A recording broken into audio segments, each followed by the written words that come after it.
Hello, everybody, and welcome to Cosmo's Kitchen with our special guest, Peach. How are you doing, Peach? I'm good. Hi, nice to be here. Nice to see you guys. It's a rare Peach sighting. Very excited. Right. And you know the premise of Cosmo's Kitchen. It is a restaurant in the world of Arcadia at the beginning of time, making the greatest foods known to all creatures and all peoples. And you have made a special character for us. Would you like to introduce Gaston? Hey, so Gaston, he's a little mouse. Do you want me to give the backstory a little bit, or should I just... Whatever you feel comfortable sharing with people about who Gaston is. All right. So Gaston, he's a little guy. He's a little mouse. He was 18, into chefing, trying to learn how to be a good chef. Went out into the forest one day, as you do, and he found some sort of fey thing. Great deal. Said, I can give you powers to be a great chef. He said, fuck yeah. Fey thing said, all I need is a little bit of berries, just a little. Rare berries. Almost died getting them. And then came back to the Fey thing. Fey thing said, all right. Gave him magical powers in order to be a better chef, but kind of tricked him and also turned him into a mouse. So now he works at the pass station. He found Cosmo, thank God. God bless Cosmo's soul. Gave him a chance. Kept studying chefing, and now he does the little intricate details at the pass. He does the little cilantro leaves, and he does the tiny little detail work. He has a very strong nose, so he can sniff real good, see if the food's ready to keep going. Has a beautiful wife, some children. It's amazing. Some little mouselets. Very good. Yeah, very good. Very good. He has a temper. A little bit of a temper. I see. Excellent. Well, how's everyone else doing? You all good? It's way too fucking hot. Yeah, I'm doing good. It's cooled down in England today, so that's nice. Well, I got my AC unit in, so it's nice and cool. Oh, yeah.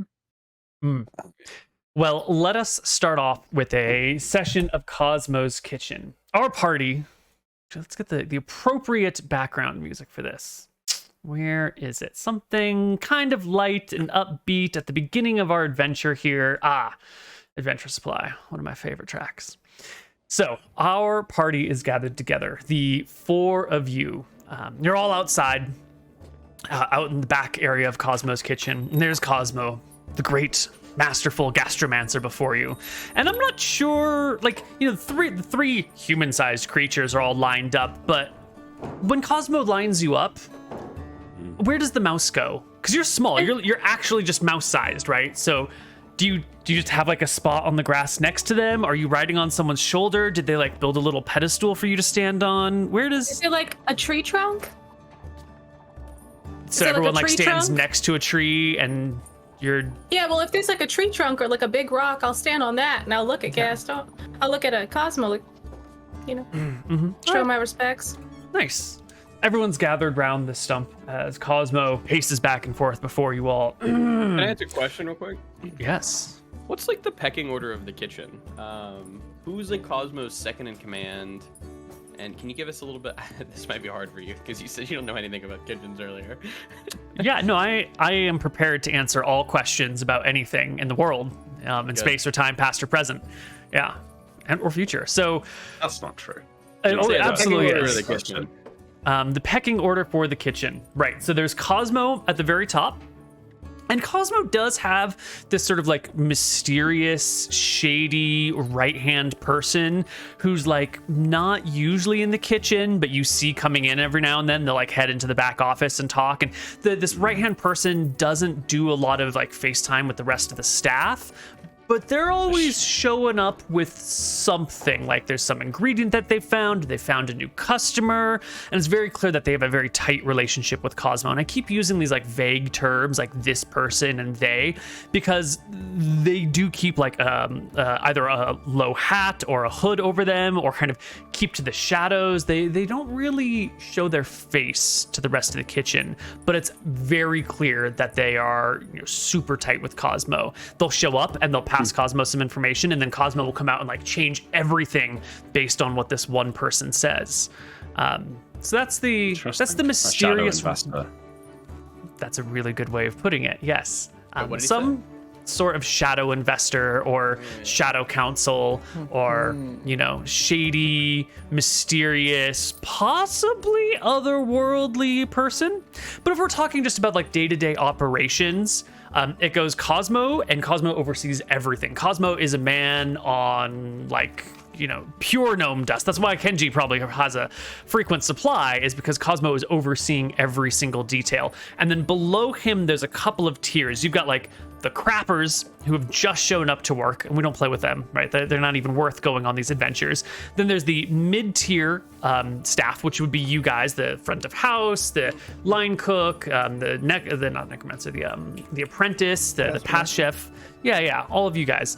And then there is sort of like the upper echelon, the people that have been here a really, really long time, and they are more involved in the procurement side of things than the day-to-day operations. They're the people who help inspire ideas, and they'll go out on a self-appointed adventure and come back and be like, look, I have found this thing.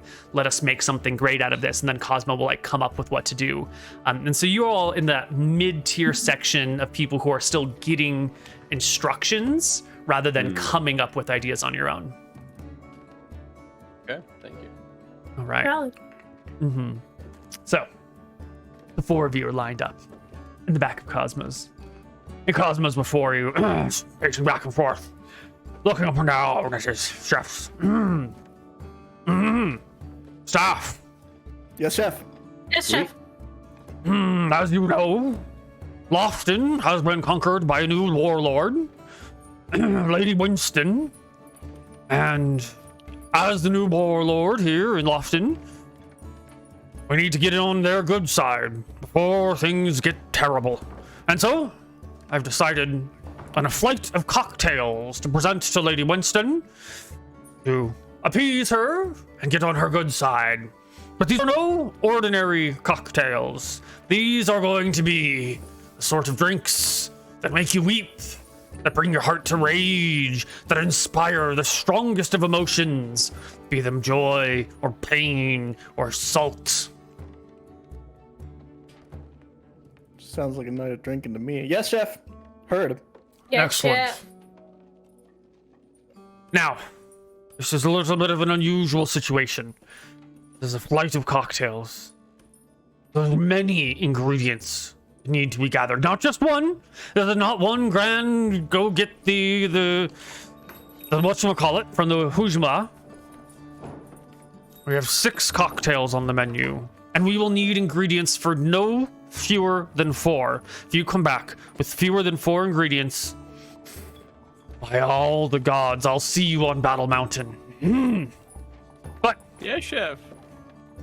Yes, course, chef. chef. You can count on us. excellent. Do not worry, chef.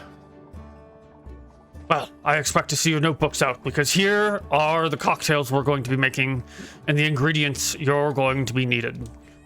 To pair with our whiskey, instead of a drop of spring water, we are going to need the tears of a heartbroken innocent to bring out the flavors of the whiskey. Right, And that's for- easy enough. For our rum, we need blood from the blackest heart to bring out the dark, rummy flavors. Gato holds up a knife and goes to cut himself. Now, our vodka sour needs an acid like none other. No lemons will do, no limes will do. We need acid from a giant slug for the vodka sours. And for our Yes, chef. daiquiri, this one will be easy. For our daiquiri, we need drool from the biggest fool.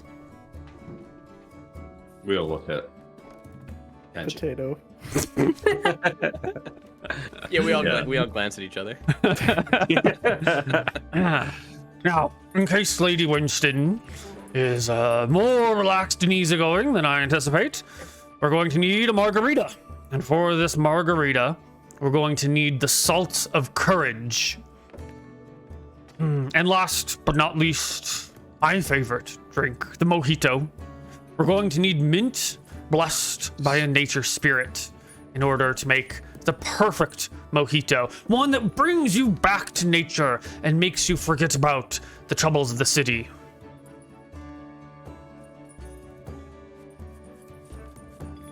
Chef? Oui, ça va? This is fine. Good. We will get these things. Excellent. Oh.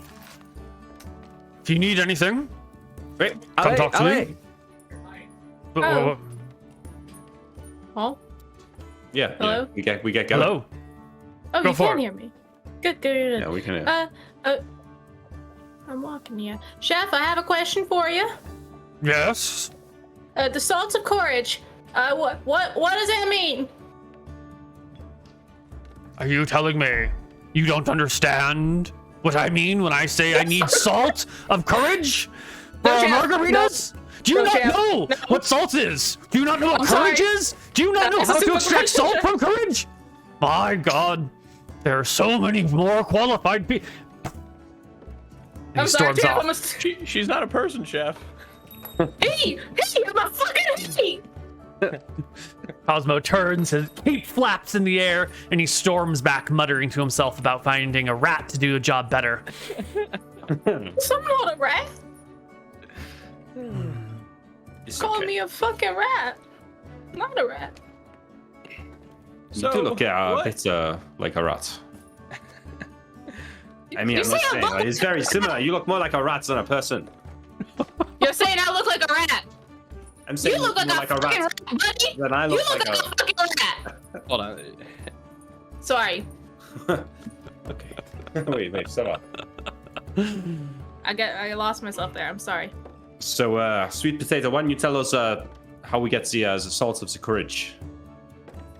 Yeah, tell us, sweet potato. I mean, I obviously know, but Wait. I think that we just need to find someone who's courageous and find their poop. Or their Yeah, sweat. Is that what? She says a poo-poo? It's a poo-poo. That's their salt. I'm thinking maybe the sweat of their brow. This might make more sense. That might make more sense. that does sound more reasonable, actually. Yeah. Yeah, people underestimate me. I've got good ideas. You do chop the Sweet slang potato, pretty well, I will say. We Thank need you. like the this little blood guy. of of what was it? The blood of what? From the I don't blackest know. I wasn't writing heart. anything down. I can't fucking write. I was I just saw the scribbling the stuff. rat I- writing things down. We need tears of a heartbroken innocent, blood from the blackest heart, Mm-hmm. a giant slug acid, Mm-hmm. drool from the biggest fool, Mm-hmm. the salts of courage, Mm-hmm. and mint blessed by nature's spirit. Mm-hmm. Oh, let's work smarter, not harder. And Sweet Potato will cut himself for 1d2 damage, taking 1 damage and dropping some blood into. He'll have a little vial with him. Do you I got really one. think you have the blackest heart, sweet potato? A person who would take his little sister on an adventure to kill Yeah. a unicorn. I think it's legit. I Neil. think he's been told that so many times, Neil, that he believes it. All right. I hadn't considered that as a solution to our party's problems. It might not be a solution, but he definitely thinks it is, and I think everybody will agree. So Wait, Yeah. sweet potato, I have an idea. Why do not we go to your little sister and we tell her the truth as a unicorn? We say that we plan to use her as bait. Ooh. We did not care if she were to die. I already That poor told her little with my innocent parents. heart will be We already broken. did that. We had a big family meeting, and I got kicked out. Why do you think I've been working here overtime? Ah, so she's her heart. It is cleaved in two, no? She's distraught. Let me tell you that. I'll keep it family friendly for you. So maybe we can collect a few of her The tears. tears. I don't think mom and dad would like me there, but we could go. I don't know if she's innocent anymore. That's the thing. That's. I think if we would have done it when the unicorn was dying, yes. Mm-hmm. And I'll remember that for next time. Well, Always pays to have someone innocent in this group, I guess. I don't know. There's Why probably don't we? Wait, no. Okay, this is a good idea, though. So we find a small girl here in the town. We tell her that we are friends with the unicorn, and that the unicorn is very friendly. You know, he wants to meet the little girl. So we take her. We say we take you to see our unicorn friend. You know, you go see her. We become good friends. Yeah, you become friends with the unicorn. We take her to the restaurant. We take her to the deep freeze. We open the freezer. And we say, here's a fucking unicorn. He's all chopped up. And then in that moment, we collect the tears. We do not even have to leave the village. Is there still like a carcass of a unicorn anywhere, Neil? There's no way. Right? I think there's like some salted strips that are hanging in the meat room, but then The you don't head, have maybe? Or refrigeration, no? so no. No head. Okay. There's probably like the skull is somewhere, but yeah. Hey, that works. That works. That's a good idea, fella. Is the skull? Does it have like the horn in it, or is the horn? Oh yeah, separate? no, the horn is still attached to the Nice. skull, 100%. Okay, then that'll work. Okay, So so, we can who is best placed to deceive the little girl? I point to the mouse. Kenji touches his A fucking nose. hamster over here. Wait, no, I'm because it not a makes sense. hamster. They won't like me. No, but if a talking mouse is bound to be friends with an animal like a unicorn, it makes more sense than Hey, a my weird unicorn little. friend. That actually makes a lot of sense. I do have kids. I So guess, but they're not. if a grown man comes up to a child and goes like, "Hey, kid, you want to see a unicorn?" Yeah, I feel like. this is weird. Stranger danger. But if for a mouse us. does it, But for Hey, mouse- I'm a magical talking mouse. What if they try to kill me? They could we'll wait around the corner. Step It'll be on me. fine. Well, then she is not innocent, and we can move on to the next girl. This is it helps us. That's a good point. Very good point. Okay. So that's two of them sorted. What else we got? The slug, the giant slugger. Yeah, we'd have to find a slug. It's kind of hard. Do I Yep. know where a slug is? Giant slugs It's live in the the- bog nearby. You've been there before It's the when we bog. fought the Tassaloi, or not the bullywugs out there. So yeah, you could wander around the bog until you find a giant slug. Okay. Sounds like a plan. The salt of the courage salt. Wait, no, the drool of the largest fool. Who is the largest fool? Find someone stupid. See, Mouse, you said you were married, right? Maybe we use your wife's She's fool? not stupid. She's a good mother. She's an amazing mother. I Come believe on, you think that what? My wife? She's it. smart. Greatest fool. She's not for she marrying me. We are okay, ça She va, oui, married ouais. me. This is the joke. Who? Who's the greatest fool in the kitchen you guys can think of? What about that one, the kobold guy?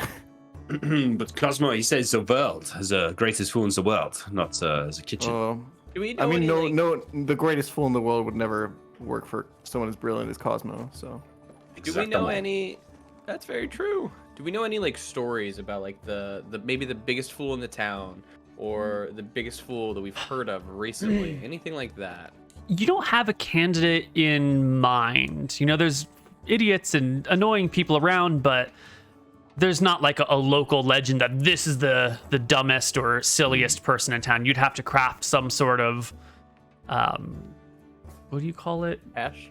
Some sort of test or some way to like segregate the population into, you know, idiots and non-idiots. It'd be a short quest. Well, are there any conspiracy theories that go around the town that only stupid people would think are real? we could- Cosmo is not the greatest chef of all time. Yeah, they'd get him out. Oui, there's Yeah, that well critic said. in the town over. He says that the restaurant is shit. This guy is the greatest fool. He must be We'll the find biggest him. fool of all. Yep, we'll I'm find him. not gonna lie. I haven't heard or read a word from that guy since he brought out that review. So It's embarrassing. I don't know if Cosmo's already taken care of him. But Let's go bring him to Cosmo as well. That's a 2-for-1. That's a win-win. We say in win-win. we say in the forest it's a win-win. Yeah, two birds, one stone. Sorry. Ooh, la, Ooh, la, la, la. what if we did a 2-in-1 with the tears of a heartbroken innocent and the salts of courage? Because we could get the little girl to try and save the unicorn, take her sweat then, and then show her it's dead. Then we got her tears. Well, I think the if we salted convince curd her will to have go for save- someone else. If we convince her to save a unicorn whose only remains is a skull, maybe we've then found the biggest fool, actually. So As I think well. you might be right. Yeah, little girl that thinks that she can save a unicorn. That's pretty good. Pretty good. I think that we're only going to be able to use 1 for 1 ingredient. I don't Why think don't we, somebody could be 3. Why don't we send Z as a Maybe. mouse to get the girl, and then we can go to the bog and get the slug, and we can think about the rest on the way. Instead of getting the girl, we could also like bring the skull to somewhere. That would work. We bring the skull and be like, you want to see a unicorn? And then boom! Yeah, but There it is. The greatest joke ever told. Set if up. we really want the punchline. heart to break, we've got to give it the long You're right. the long You're play, right. you know. Oh, I they are have an hidden in idea. a secret place. I have Come with me. prestidigitation. I can make little. I have minor illusions. Well, I can make magical unicorn footprints that glow, and then we would follow those as we go through. Okay. Oh yeah, wait. that sounds And like a this good is good. plan. Okay, wait. So we hide the skull on a tree somewhere in the woods, and then you use your spell to like make a unicorn ghost or make it look like we are following the unicorn through the forest. And then Yeah. we get to the clearing, the skull, boom, we pull out the glass, we steal the tears, we kill the girl, we go back. I We're think killing the mouse- girl? Oh, well, Well, of at course. that point, our hearts are broken. I said we may as well use it for, what's the words? Hors d'oeuvre. Yes. A broken heart. Cosmo always says makes a great hors d'oeuvre. Wait, Well, heart tartare. hey, Oh, I'm just so saying, I smart. have kids, so I'm just thinking about my own kids, and well, if someone showed, well, Do you have mouse kids or? I don't have any kids, and I won't tell you where they are. No one wants to I bet eat some they're in the mouse walls anyway. of the kitchen. I can't tell you. That's fair. All right. I changed my mind. All right, I this think little that what I think Gaston should actually cast the spells. You can cast these spells, right? Or no? Me? Yeah, what Oh. can you cast? I can do prestidigitation. Can you cast minor illusion? Nuh-uh. All right, I'll handle that. You just press to digitize my illusions to make them look sparkly and magical. I can do Okay. that. So why don't we go into the woods and hide the skull in a clearing or something like this? Keep in mind, Maybe it has we the can, unicorn horn on it, so we don't want that to go. I think Cosmo's gonna use that in a dish one day. It's not Yeah. gonna be good. Yeah. The little Should be girl's not okay. going to take Someone it or might anything. steal Yeah. it. If I we're will, not Care watching of it. it. I will wait in the clearing. They will know me. I'm the only elf in the town, so it will be too suspicious. But if I go there, I hide. You do get the girl. I make sure no monsters or whatever. All right, Eh? that sounds good. Well, All as right. you go to get the unicorn head and skull and horn to take it out into the woods, Cosmo will come down on you. What do you mean? You want to take away one of our most prized possessions? One of the ingredients that will lead us to the greatest victories, to the greatest dishes? Do you know what this unicorn horn does? If anyone gets food poisoning in this establishment from one of our amateur chefs here, this unicorn horn can end their queasiness before they even notice it. This thing here is highly valuable. You can't just go and take it into the woods as part of your ploy. No. It must stay here. We must guard it. Keep it safe. We'll never Yes, take our chef. eyes off of it, Cosmo. I will be there, chef. I will make sure it's safe. I will stay with it all of the time. Yeah, we'll take What the care of chef it is real saying good. that if we were to take it out and then somebody in the establishment would, get food poisoning from one of these fucking guys, excuse me, chef, then I'll kill him. Yeah, we And we already will got kill you some. one ingredient, and I hand we can never take that sort of risk with our guests. I understand, chef. Of course, chef. He takes the vial and nods and holds it up and looks at it and goes, "And whose heart was the blackest in all that you could find. Mine, chef. He said he was. I sacrificed my sister's eternal happiness for the Yeah. dish. He puts a hand on your shoulder. I've never been so proud of you in my life. Pockets the It's vial of blood. It's an everlasting supply for you, chef. Excellent. Never change your stars, young man. Make sure you continue doing heinous deeds for the art, for the craft. Keep yourself in a place of hate. I shed one tear. It's the nicest thing you've ever said to me, chef. Oh, only I needed tears from a monster. Yeah, I put in a little vial here just in case you need it. He pats Kenji on the shoulder as he walks away. I'm glad you understand. The reputation of the kitchen is at stake. We cannot have even a single bad review. Of course, chef. I look at chef. Kenji Yeah. as if, like, you're right, he did kill that guy. No. Okay, I take this as confirmation we can use the unicorn horn. So as Cosmo walks away, I very gracefully, as a elf monk, pick up the unicorn head off the wall and hold it with my utmost care. And I will be holding this unicorn head. No one else is touching it. I'm gonna make sure it's fine. Okay. Good. How are you gonna hide that?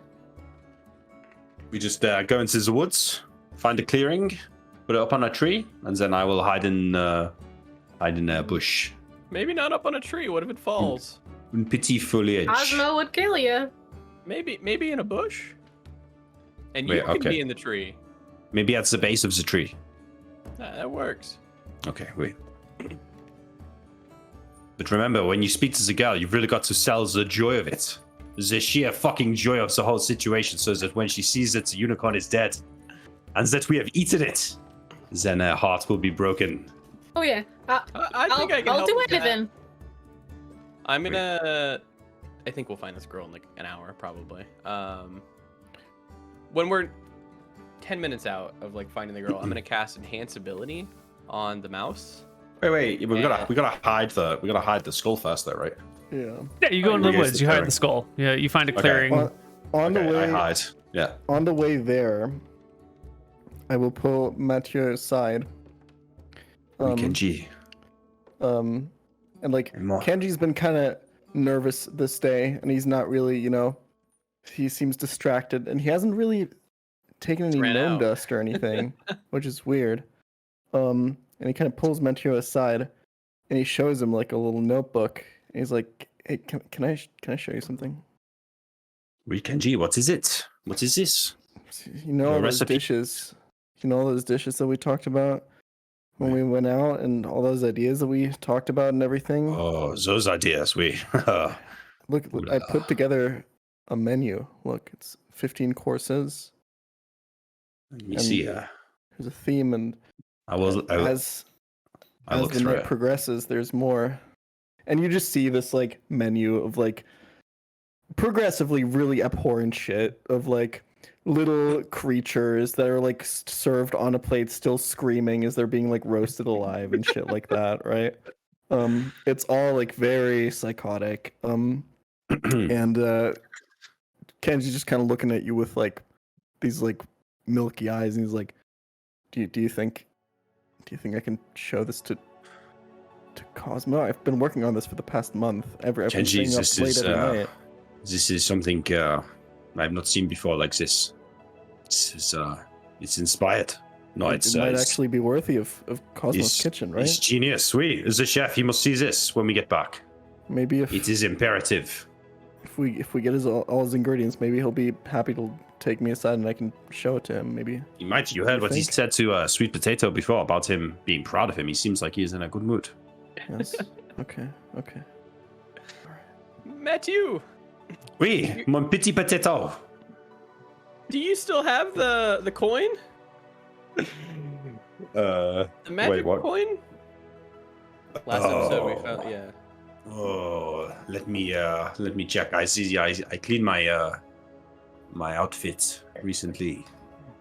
Oh, oui, the triangular coin. Oui, the platinum. Yeah. Yeah, Oh, we're ça va, going oui, to I have this town. here. Can I borrow it? Mon petit potato. You know, I cannot trust you as this. You have the blackest heart in all of the Lofton. No. Matthew has this himself. Then you need to. Then when we go to town after we bring this little girl, when we head our way back to put it in, let's go and figure out what this is. Wait, okay. Ça va. Hey, if you can hide the skull and look within like a minute of walking, maybe. I think I can. I have like some. I can maybe make friends with her, but after a minute, she's gonna know that I did the magic. So She's gonna want to be your friend anyways. You're a talking mouse. yeah, I Wait. guess so. I am a All talk. right. Yeah. All right, so just to clarify, I am hiding in a bush or something near the base of the tree that has the unicorn skull next to it, and I think the three of them are going to get the girl. How far out of town did you want to do this? If you look to roll 20, you'll see the map of the town. It's sort of built along a river with some canyon walls on either side. This Where's river leads Cosmos? from the, I don't know. What's a good spot for Cosmos on here? I think it needs to be like a good gotta sort of have- 15 or 20 minute hike. It's gotta out have one of these town. gardens too. Yeah, I think Cosmos is probably down here towards the bottom of the map. Okay. Hmm. So somewhere in here. Yeah. Yeah, but it needs to be in the woods, right? It needs to make. She needs to feel like she's being taken into the woods to see the unicorn. We're just to a secret finding where grotto. Cosmos is. Yeah. And then I think I agree with you. Probably out of town, like this way. Okay. I Out think of these are town woods, into the yeah. woods. Ain't that a long way to travel? It's fine. We're it's all three of us. We're okay. Yeah, I'm just talking about the girl. I mean, she might get tired. She's gonna be following magical unicorn footsteps for 10 minutes. Oh. Yeah, I'm gonna get tired. You could be on my shoulder. Oh. Well, we're going to take our first break right here. And when we come back, we're going to start our first installment of To Catch a Predator, where our party searches for a little girl to lure into the woods. And we'll see you on the other side of our break. Bye. For the second time in 3 episodes. Hello, everybody. Hello, everybody, and welcome back to Cosmo's Kitchen. Bonjour. So, Hey there. Gaston, Yep. you are the bait for the innocent child. Tell me, Yeah, she gonna fucking die. how do you go about finding an innocent child who doesn't have parents around to intervene them from going into the woods with 2 strange men and a talking mouse? I'm gonna look for someone poor. You Someone look wearing. for the vulnerable A poor- people in society. Yeah. I want to find someone whose parents are too busy working. Maybe they're playing unsupervised, doing something they shouldn't be doing, don't have better education. The parents aren't looking for them, you know, the kids of the streets. The kids of the streets. That's Yep. my girl. Oh, yeah. So, would you point to me on the map where the streets are darkest and the people are most vulnerable? What part of town, to you, looks like the weak part of town? I'm going to guess right out here where it's almost out of the city because they can't afford to live in the city center. So they're living on the outskirts because they're poor. Oh, this collection of houses way down here. Yeah, because they can't afford inner city life. Yeah. Yeah. Well, you head out. That's actually not too far from Cosmo's kitchen, right? We'd said that Cosmo's is probably this building right here. Is Cosmo's kitchen really built on the edge of the slums?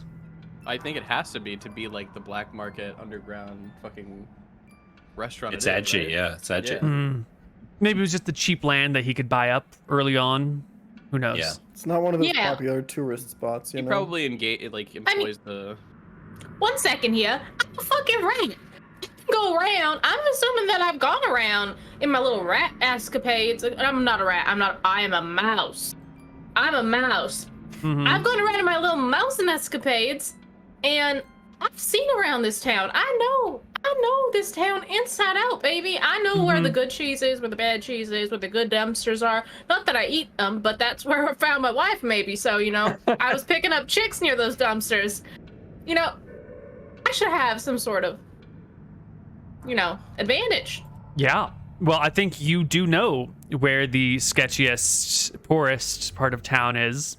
Oh, yeah. Gonna steal their And, kids. All right, well, let's head on down to the quiet streets on the edge of town, the far south side. The mountains are to the south, so that would be generally slightly uphill. The north side of town would be generally slightly downhill. And you climb up and up and up until we get to, where is my city music?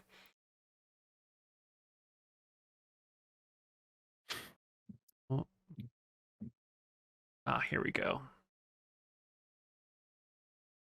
Excellent. You get to the outskirts, just out back of Cosmo's kitchen, just down the street a little bit, in the less brightly colored part of town. And,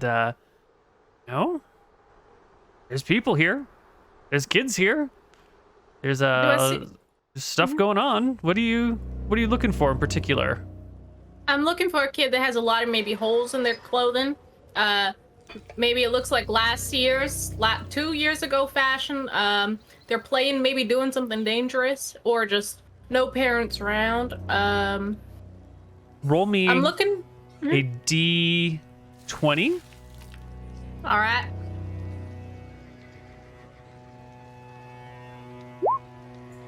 Eight. Oh, great. All right, now roll me a D4. A D4. Oh, perfect. So you find a kid doing something dangerous, and best of all, they're alone. As you're walking through this area, you see the familiar glint of light in the sky that lets you know that someone is along these cliffs, casting their rod out into the water.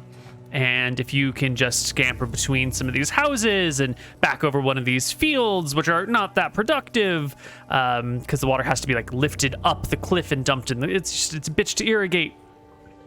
You will see sitting on one of the posts along the fence at the back of the field is a poor child with a fishing pole, trying to get something to eat from the river down below.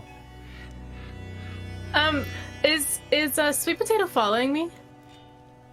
Yeah, he is. He needs to cast the minor illusions and stuff, so probably following you and will follow you ahead because he knows the route that we're gonna take.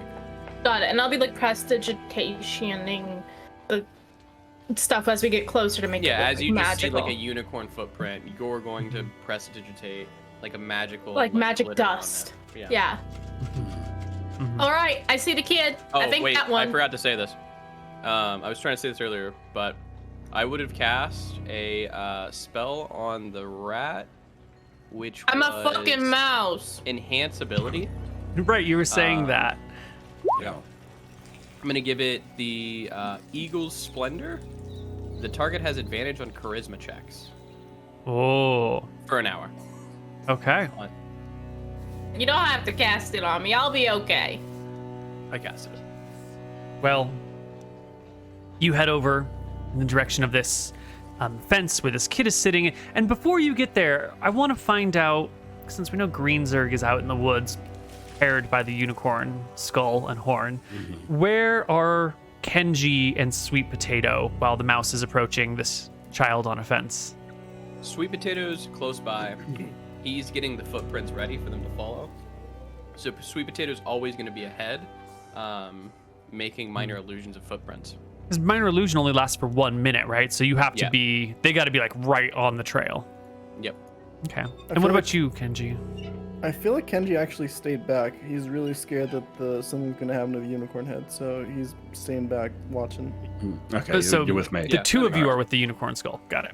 Okay. Yes. Well, Gaston, you scurry through the fields. You find a stalk to climb up so you can hop on the fence, and you look over, and you see a kid, a young boy, here on this fence post. Is that going to work for you? Can it be a young boy? Or does it have to be? Oh yeah. Yeah? Yeah. Oh yeah. All right. As I'm running there, I'm gonna look over at him and be like, "Good day." Kid sort of looks over at you with the empty, vacant eyes of someone who hasn't eaten in a little while. And a thought quickly crosses your head. Can a child who is this down on their luck still be considered an innocent? Yeah, Good point. that's what I was thinking. Hey there, kid. He like rubs his eyes a little bit and then rubs his ears a little bit, still holding the fishing pole with one hand. Nadinus? Goddess of nature, is that you? Yeah. Why, Yeah, it's me. I came looking for you. why are you here? I heard from my goddess friends that you're a real special kid. And just for you, I decided I'd make a miracle. I've got a unicorn. Oh my god. I got a unicorn, okay? And it's right over there, and I got it so that you can make a wish. Any wish you want. It'll grant you one wish. I can show it to you if you come with me. Give me a deception check at advantage because you have a bonus from enhance ability. Because this is a pretty big lie, but also if a mouse is showing up and saying I'm a goddess and I'm going to grant you a wish and it's talking, it might actually He work. probably wants to believe it too. 13. You can hear a grumble coming from the child's tummy. And he goes, a unicorn will grant me a wish? Why? Anything you want, kid. Why? 'Cause I'm the goddess. I heard that you were down on your luck, son. And I thought, you know what? You could wish for your family to get out of poverty. And I thought I would see what you'd wish for, and I would bless you. And I'll bring my little mouse hand up. I'll bless you, child. Bless you. Now just follow me. Look over there. He The footsteps are glistening. starts to reel in his line quickly. And then kind of looks out. Where'd you say that the unicorn is? Oh, just follow me. Follow me. Okay. He hops off the fence and picks slowly through the fields, making sure not to step on you. As I see them like coming, because I'm only a minute away, I'm gonna be like ducking in and out of the tree lines, I assume, and putting down minor illusions of unicorn footprint. And You have to make sure that the kid doesn't. We would have talked about this. Doesn't Yeah. like physically interact with it, or it will reveal it's an illusion. Oh, okay. As we're kind of starting to walk there, I'll be like, now listen, unicorns, they grant wishes, but they're real spicy, okay? If you even so much as touch one of their hoof prints, oh, they won't be happy. Oh, they'll come. They won't be happy. And, it might not even grant you the wish, so you don't want to do that. I keep running. The kid is very dumb. It's like we got two Very dumb. ingredients this time. Yeah. He doesn't think to ask why there are unicorn footprints leaving the town towards the woods. The hypocrisy of the unicorn starting in town doesn't even cross his mind. He gets to the edge of town, kind of looks out across the slight grassy plains. There's some more farms out there, and then like the woods beyond with the mountains rising in the distance. He looks out and goes, Mom, Mom always said the woods were dangerous. There's elves out there and rocks and all sorts of monsters. She said I should never go out into the woods. But maybe that's what she used to say. What? Before she got eaten by a rock. Wait a minute, your mom died? I look him up and down. He nods a couple times. Yeah. Why do you think I'm so hungry? This is fucked. Kid, I'm a fucking talking mouse. Why are you following me? Get lost, scram! No, wait, you're gonna grant me a wish and get me out of a life of poverty. There's no wish, there's no unicorn. I was about to eat you. Leave! My mom I feel is bad dead. for you. But Nadine, goddess, please. I'm not the goddess. Listen, I need you to scram. I'll bite you. I'm feral. I'm afraid. Wait, I'm a minute away. I'm a minute away, right? Yeah. So I can hear the mouse starting to freak out. Probably not. She's got a small mouse voice. You can't hear a mouse from he. Sorry, He's got a small mouse voice. Yeah. The child will attempt to step on you. It's a 13. That hits your that's a AC. hit. The child deals 1 point of damage to Gaston. Hey there. I'll fucking knock your teeth out if you try that again. Well, please do roll me initiative because the small child is very angry at this mouse. Understandably so. So roll me initiative versus Hey, kid's gotta small wait. child. Okay. How What a funny way would it this if would she be. just dies I know, it would be funny, yeah.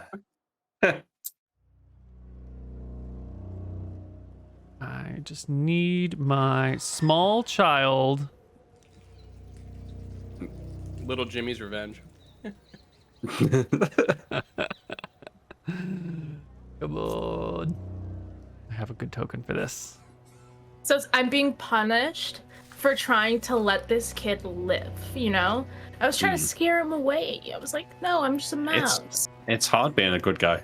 No, not gonna do it Not again. easy. Yeah. Mhm. His innocence was That's- lost anyways. But that's if you the would have lost brought him time back, now. I think we would have found the dumbest person in the world. No, because he's a kid. How could a kid be a fool? Kids are dumb as fuck. You ever met one? What do you mean? Yeah. Okay, let's go find an infant then. Infants are even dumber. That's true. That's true. We should. Then we can eat it. It's like veal, but human. Go. Excellent. And we will add this character to the sheet and roll them a 1d20 plus 0. A 6. All right, so you win initiative for against this child. Mm-hmm. Oh, shit. What would you Um, like to do?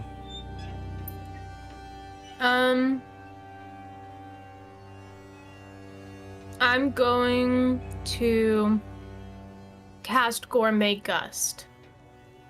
Ooh. Let him off the cliff. It's a cantrip. Do I say what it is? For the duration, you have advantage in all charisma checks directed at one creature of your choice that isn't hostile towards you. Oh, that isn't hostile towards me. Okay, never mind. And you also have advantage on charisma checks from something of Eagles. the I don't know eagle. if I don't know if it's just one. Is it permanent? It's for an hour, I think. Okay, I understand then. I'm gonna just do something that requires a charisma check. Right. Don't be stupid. Walk away. I'm a good mouse. You'll regret it. You'll live to regret it. Give me an intimidation check, talking mouse, at advantage. Okay.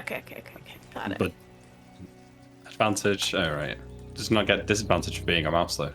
This is a talking magical mouse. And I think the warnings of the mouse that he thought was a god, after he steps on the mouse and then the mouse is still there and is like, get the fuck away, the child will think better of it and scurry back into town. Hey, I'm walking here. Hey, I'm walking here. That's what you say when you get stepped on. Oh yeah. Well, I'll Well- scurry ahead to try and find Sweet Potato. I'll like follow the little hoof prints and like sprint so that I hopefully find the person that's making them. Yeah. And then when I get there, I'll be like, "Hey, the kid's poor. His mom died. He's a fucking. He has no innocence to lose. What do you want me to do?" There's more than one kid. I know, yeah. Do I need to do your job for you? Hey. Do you know how hard it is to be a fucking chef mouse? Don't you fucking disrespect me. I'm gonna go find another kid. You stay in your goddamn place. Sweet Potato is Hell. stunned that the mouse just yelled at him. This mouse has got a bad attitude. Fucking mouse. You're lucky the chef needs you for garnish. Hey, I'm not just a garnisher. I stand at the pass and I make sure everything's up to par. That's why I got my attitude. Because I make sure everything's to perfection. I know what perfection is. Well, then get out there and get the kid. I am going to. Thank you. Little sweet potato. No. All right, I'll go find Gaston. another kid. Which sort of what are your criteria for child seeking? Can I just do like, can you give me a description of all the children in the area? Yeah, as she runs through, what does she see? Yeah. Well, I mean, there's fucking kids. Have you ever existed in a society as children? They're Come on. about You know Just what? give different me, like, social statuses. You know, give me like 4 or 5 kid descriptions. There's a little girl, right? She's got flowing blonde hair. She's in a blue flowery dress. She's on a swing. Maybe not The that sun shining on her. Yeah, no. No, but I'm saying there's sure. got to be somewhere, right? Yeah, like that. Yeah. Innocent Yeah. child, Neil. We know what an innocent child is. Right. But I want to know what you think an innocent child is. If that's a great description. So you tell me what you're looking for, Peach. Maybe if I hear it, I'll know what when I see it. Sometimes you have to know it when you hear it. I'll tell you when you describe them. That's what I'm waiting for. No, you're getting the sass in real life, You Neil, in doing the this accent. I've never had a player talk back to me like this. I don't know what to do. Okay, I'm looking for like a young kid. Probably not poor. Maybe like normal economic class looking. Maybe if any kid is like making pretend, playing with their imagination. That'd okay, be you want great. to find a kid Or, like, who is Little dollies. playing with dolls Yeah. or making There you go. making believe. Yeah. Okay. Roll me a d20.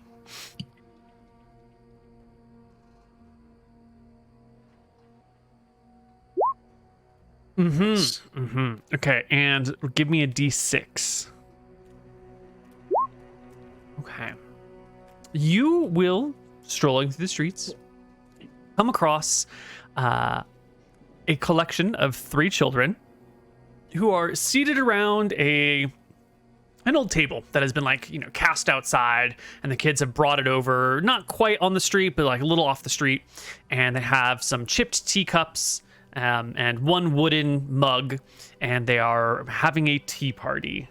We had said 3 kids.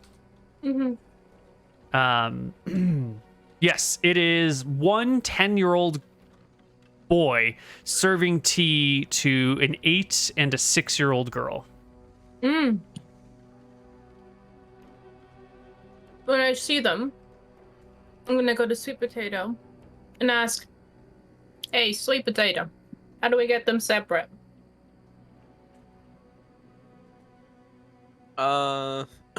Sweet Potato stands up, brushes off his attire, and he's gonna just where are they? Over there in the distance. They're over there. The 3 kids are playing tea. He's gonna start walking over. I'll get 2 of them, and you talk to the one. Which one do you think is the most innocent? Maybe we could ask them if the parents have died or if they've, I don't know, been in any kind of tragedies. I Ask them sell what them their drugs. greatest. Ask them what their Yeah. greatest fear is. If they say something like, I don't know, hobgoblins, we'll be like, that's the one for us. Is there like a Santa Claus, Neil? Is there like a big myth that people believe in that parents know aren't real? Oh man. Not quite, because every time someone's like, "Oh, there's this magical man who delivers presents," and everyone's like, sure, but then there actually is. And the world is too fantastical for there to be things that are guaranteed to be false. There's always like well, that might actually be a real thing, or maybe it was a real thing 10 years ago sort of vibe about the world. Okay. The only myth out there is that there are gods that populate the winter sky. That's the only provable myth. That's a fact, though. Mm-hmm. I'm gonna go over there. Is there a bush? Would you say within 90 feet of these kids? Yeah, definitely. I'm gonna Little cast shrub. sleep. All right, you're gonna have 1 minute to run over there, convince the kid that you're the goddess, and she put the other 2 to sleep, and they need to go with you. Oh, yeah, that's a smart idea. Yeah, okay. I like dust off my uniform. Yeah, I'm ready. Yeah. I'm gonna arrange it, Koibu, obviously within 20 feet of 2 kids and not Yeah. 1 kid. Yeah, you've got time to set that up, not a problem. Yeah. That's more than the kids have for HP. So 2 children fall asleep and the mouse hurries. Now, mouse, Gaston, this spell lasts for 1 minute. So I'm going to put a 1-minute clock going here. You got to convince a child in 1 minute to follow you into the woods in search of a unicorn. All right? And are there the unicorn footprints? Has he minor illusion, prestidigitation? We've set that up. Sweet Yeah. Potato is running to go and do that. Yeah. For dice checks, Neil, can you pause the clock? 'Cause I'm assuming there's gonna be a dice check. But if If there are not, then dice fine. checks involved, I will add time to the clock. Yeah, Okay, definitely. Sure. All right, cool. Okay. Cool. Good luck.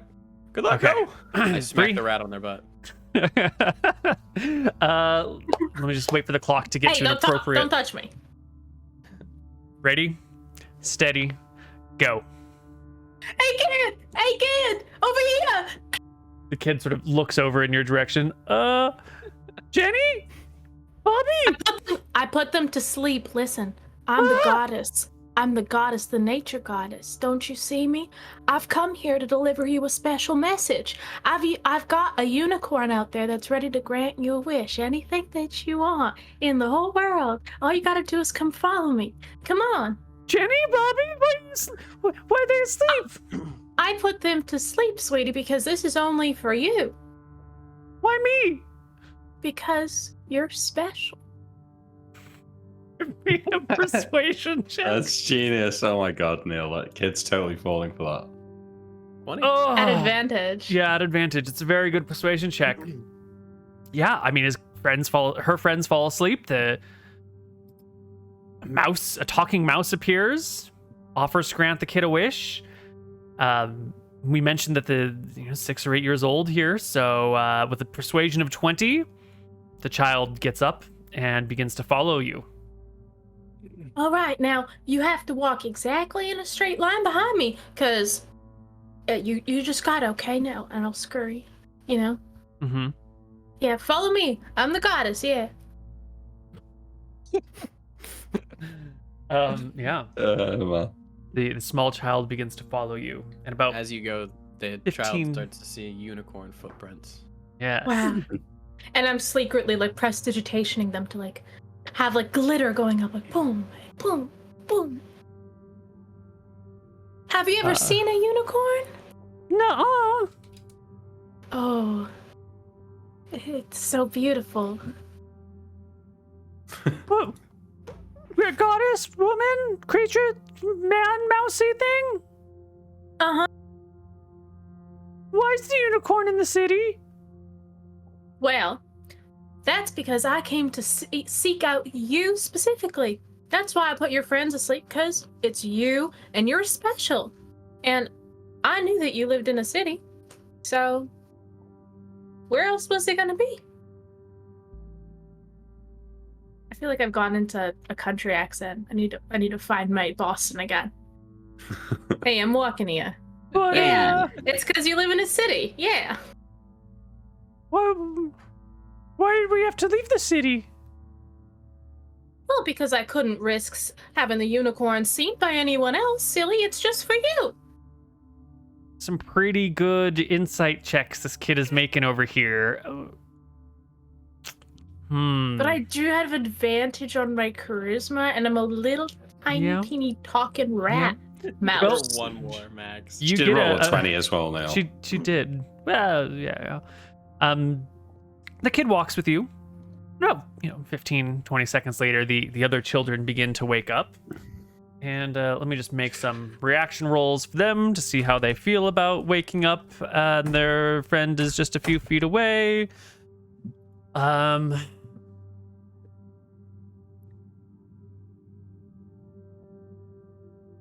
The one of the children calls out, Susie! Susie! Where are you going? And Susie will turn back and be like, I'm going with the mouse into the woods. If you tell them, they'll want to come too, but the unicorn's just for you. So come on. Oh my, I see it in the distance right there. Come on, run with me. Do I have to keep it a secret from everyone? Well, not for long. When you get back, it'll be fine, but you gotta run with me now. Look, it's out in the distance, and we gotta make sure that we get it. The kid looks in the distance, sees no unicorn. Give me another persuasion check at advantage. Oh. It's okay, guys. Sorry. One sec. Core. You got this. You've got it. It's easy. Fun. Oh, Boom. funny. The child Boom. runs with you, and the two of you disappear down the road and into the woods, following the magical unicorn footprints that appear before them. Mhm. And not too long later, just 15 minutes of the mouse running through the woods, which is the child quickly walking, giving Sweet Potato plenty of time to move forward and make new footprints and move forward and make new footprints. Now, Sweet Potato, 1 minute ahead is not very far ahead at all. So I would like you to make me a stealth check to remain unseen as you go about your footprint planting. Okay. Do you have any adjustments you'd like to make ahead of time, or things that you think might help you with this? Now is the time to dictate them. I think I would haste myself. No, it's only 1 minute. Just kidding. I wouldn't do that. I'm just gonna roll well. Here you go. Perfect. Yeah. That is the greatest solution to the world's problems, is just rolling well. Unfortunately, with the 5, Let's see a perception check. I am also a gnome. I don't know if that helps you. well, Give him maybe advantage, Neil. I was not going to give him advantage because they're following for a while, but maybe the child just has really, no, we already rolled the wisdom. So they've got 9 passive perception. So they are going to see the weird gnome ahead of them at some point and ask the mouse, mouse, is that the unicorn? They say, pointing at the gnome. Oh no, there are tons of I'm walking here. There are tons of magical creatures around here that are flocking to the unicorn. They're all friendly and they're all gonna make their own wishes, just like you. Oh, I thought you said I was special. Why does everyone get a wish? Everyone's gonna try and make a wish, but only you are gonna succeed. Wow. I sure am lucky. Well, you take little Susie into the woods. And how do you spring this trap? Such a stupid prank. That is really what it is, isn't it? Well, I think me and Kenji have to. So me and Kenji are discussing it, right? And I'm not sure. Is it best for us to just hide and let her find the skull, or when they're coming, should we come out and like make out like we just found the unicorn and ate it? Great question, Kenji. God, that was Oh. delicious. That's good. That's good. That's Kenji. terrible. What do you think about that technique? Fuck it. No, I think I don't know. I'm not good with kids, Matthew. I don't know. Wait, they are strange creatures. They Maybe we really should just are. stay quiet. We stay still. I'm sure the mouse and the potatoes they have a plan. Maybe during the reveal we jump out and we go like, surprise, it's fucking dead. Well, yeah, that sounds like that could work. Yeah, we'll go with the flow, okay? Okay, back to your bush. Well, you're in this peaceful glade. Oh, there's a little tree nearby, and a little shrub, and the unicorn horns in the shrub. And sure enough, you see the gnome kind of coming forward, using bushes and trees to hide himself from the people following him, but that leaves him exposed to you. And you can see the gnome arriving. And moments later, you can see this little tassel of brown hair kind of bobbing above one of the bushes as creeping forward is a child, a little girl, maybe 7 years old. She looks absolutely giddy and excited. I'm gonna do a minor illusion of just a skeleton, if I can, of the unicorn. Where? No larger than a 5-foot cube. Right next to the head. Is the head hidden in the bush or is it exposed? No, it's exposed. It's exposed. Well, A as minor we illusion will approach, only last Sorry. for 1 minute. Yeah. Okay, cool. If What were it you doesn't gonna last, say? then- as we approach, as we get closer, Mm-hmm. before we get close and she sees something, maybe she doesn't realize what it is at first, and then I'm gonna get as close as I can, and then I'm gonna look bewildered. I'm like, no. no! Oh my god! Oh my god, they fucking ate him! They fucking killed him! Look, it's the fucking skeleton, oh my god!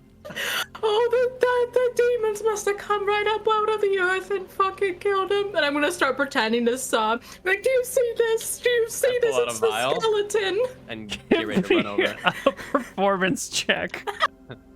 Is this at advantage with charisma? This is a charisma still. Yes. Nice. Oh god. Oh my god. You burst into tears. The cursing is, parades through the air. The child looks forward and goes, "What? What? What do you mean?" They fucking ate it. Someone from this forest, little girl. I'm so sorry. They killed the unicorn. But you're a goddess. What? I run out. Fucking demon. Sweet Potato runs out. It's me! I'm the noble ate the unicorn! And I'll try and restrain the kid and take the tears. How do you restrain the child? I run out and hold. kid. I run out as well and grab the child. Give me an attack roll. Yes. Or opposed athletics versus the child's athletics or acrobatics. Can I Matthew. roll acrobatics instead of athletics? No, I it tried has to be as well, athletics. so. Oh shit. Oh my god. I want it to be known that I tried to originally. Oh my god. Hold Oh on. What's my the God. kids? This is going to be their highest R3D6. That's their acrobatic. It's a tie. So you try to grapple the kid. The kid like snatches away a hand. Goes, "Goddess, protect me! Protect me!" Here. If you touch my hands, all right, I'll protect you. Just touch my hands. I'll make us both go invisible. The kid will drop to the ground and try to grab the little tiny mouse. And I'll hold her hands. Then I'll look at them and be like, fucking yeah, come on. What do you want? Yeah, what do you want, Koibu, for me to collect tears from this child? I rolled a 21 on acrobatics because I think I was trying to like jump and grab him. Neil, I just fucking slap. Oh, I roll a 1. Fuck. Wow. I try and You- slap the kid. Listen, just let them, all they want is your tears, all right? If you let them take one tear, then this will all end. I know, sweetie, I know Okay, it's real Koibu, confusing. what is happening? I know. What do you Well, want? what's happening is that Matthew comes out to like grab the child, and Sweet Potato goes to like grit the vial right by the kid's face. But the tears, they're not like spewing forth. They're just like running down the cheeks, and it's kind of hard to put a vial and collect a tear on a face. An acrobatics check of 21. I kind of need like an attack roll against the face Well, listen, with the vial. I get a second attack, so You get 2 attacks per round. yeah. Go ahead. Slap the kid. 11. Roll me damage. 7 damage. The kid is Fucking dead. shut up. Yeah, the kid is Shut your knocked mouth. unconscious. Fermez les bouches. I will grab the tears. Excellent. You have the tears of a heartbroken innocent. All right, and I'll go over her and You're muted. Oh, Oh. Oh, I don't know can't why hear it her. does this sometimes. Yeah. Yeah, that's Sorry, weird. Gaston. We still can't hear you, Jess. It's okay. Oh, wait, there you go. test. Hi. Yep, okay, you're back. All right. Now listen. I hate to be the angel's advocate, okay? I'm usually quite a morally corrupt mouse, but listen. Everyone's gonna think that she is fucking crazy. Nobody's gonna believe her. You leave her at the edge of the city, all right? Seems reasonable. No blood on our hands. No crime scene. Wait. Yeah, this is fine. Let's go. Done. All right. Well, Neil, how close is the swamp? Oh, Is this a the couple hours direction away. of the swamp? Is The it in this swamp- direction? No, it's the other side of town. Oh, okay. Well, let's, Well, that's a one point off the list. You guys want to go 2 out of catch some 4. fucking slugs? Yeah, that's 2 now. All right. Let's. Yeah. Matthew, do you want to Making do the good city progress. thing now with the coin? Is a coin? Well, I mean, ça va. We can. You know the guy? I know where it was. It was at the fountain. We will Wait. drop the kid off at the edge of the forest. Yeah. Yep. Yeah, you can just deposit the kid on the ground. It's small. It's lightweight. It's easy to move. Classic me, not making any notes. I believe that it was at the forest, or at the fountain. I remembered that the same symbol on the die or on the platinum coin was on the fountain. So that's where we're gonna go. Okay, so we'll stop at the fountain on the way through to the other side of town. Whoops. Cool.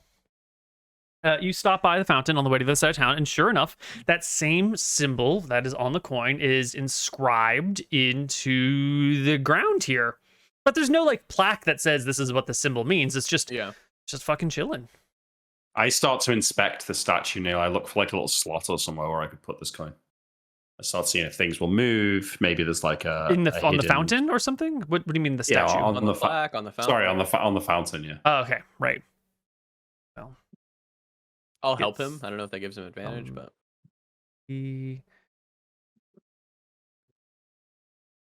that's my good cat. Yeah. Right. Like in case it's a key, you know. Mm-hmm. No, it doesn't appear to be any like spots to put a coin. Doesn't appear to be any sort of insert triangle coin here to play. But there's just this big pattern on the ground. What are we trying to do here? Try and flick the coin. Yeah, we found this coin out in the woods. It's the same symbol. Oh. I look to Sweet Potato and say, "Are you sure?" Flick it onto the symbol. I point. Is this a fountain that has coins in it, Neil? I don't know if you have fountains in America, but people usually like throw coins in them to make we have wishes. those. Yeah. So We are familiar with your superstitions. Yes. I will flick the coin into the fountain, and I will make a wish. What does Matthew want?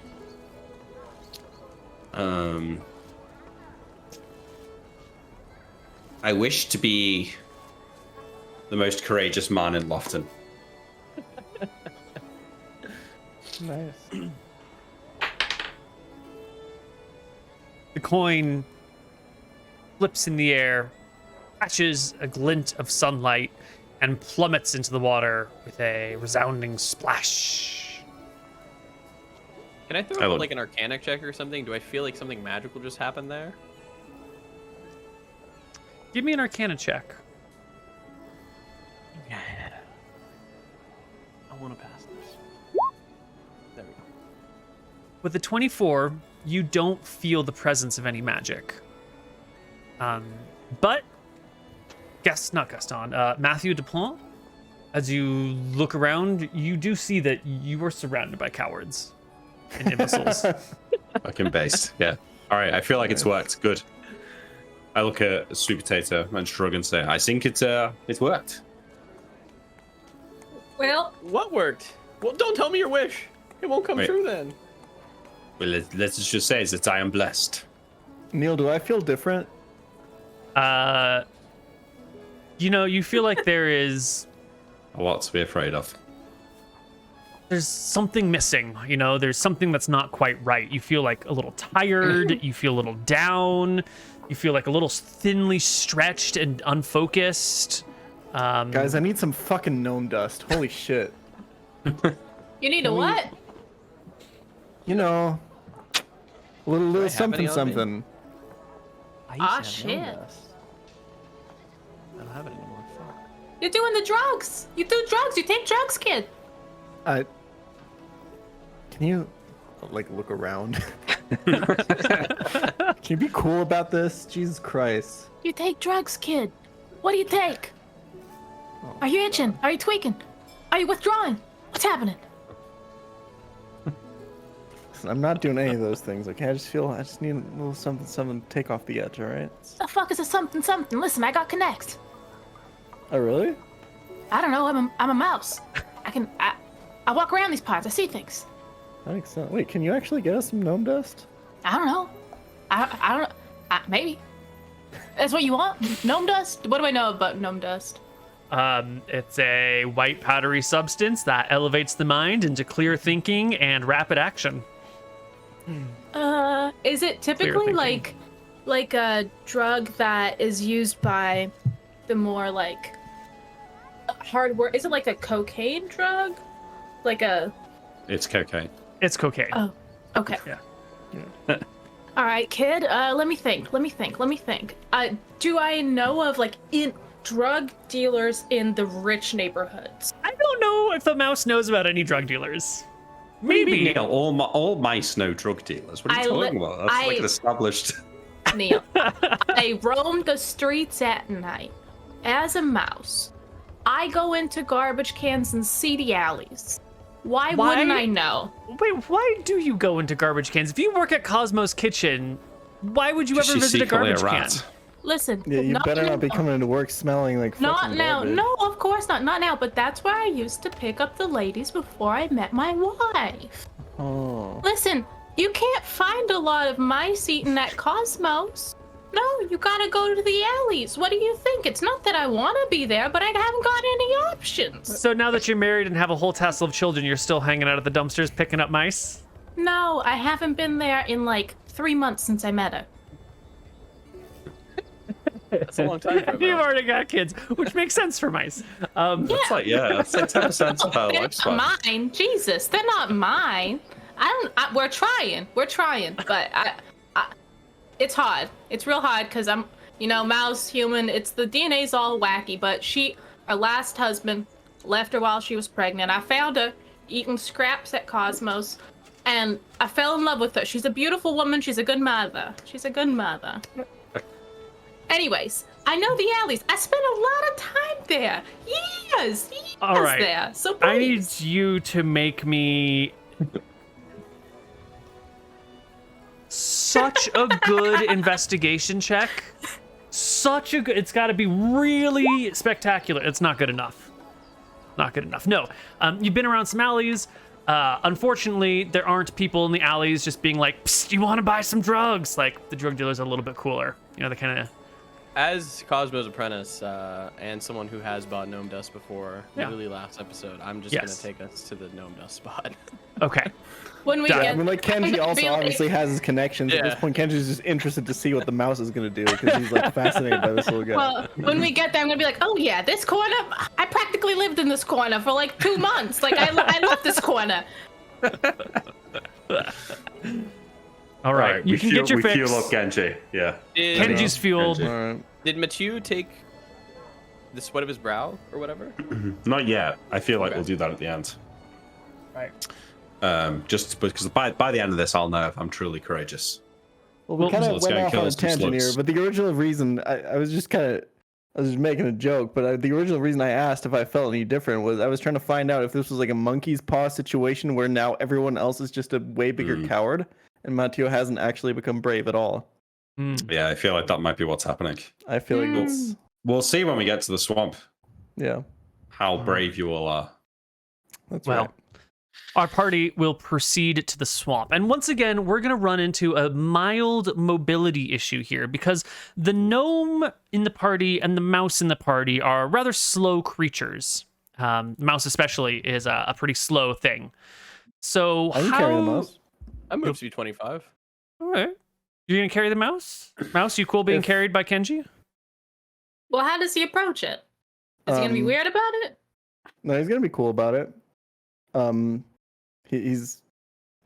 gonna like walk along, and you're gonna have trouble keeping up. And Kenji's gonna like look down, and he's gonna like look at his shoulder and look over at you, and look over his shoulder and be like, "You wanna, You wanna ride?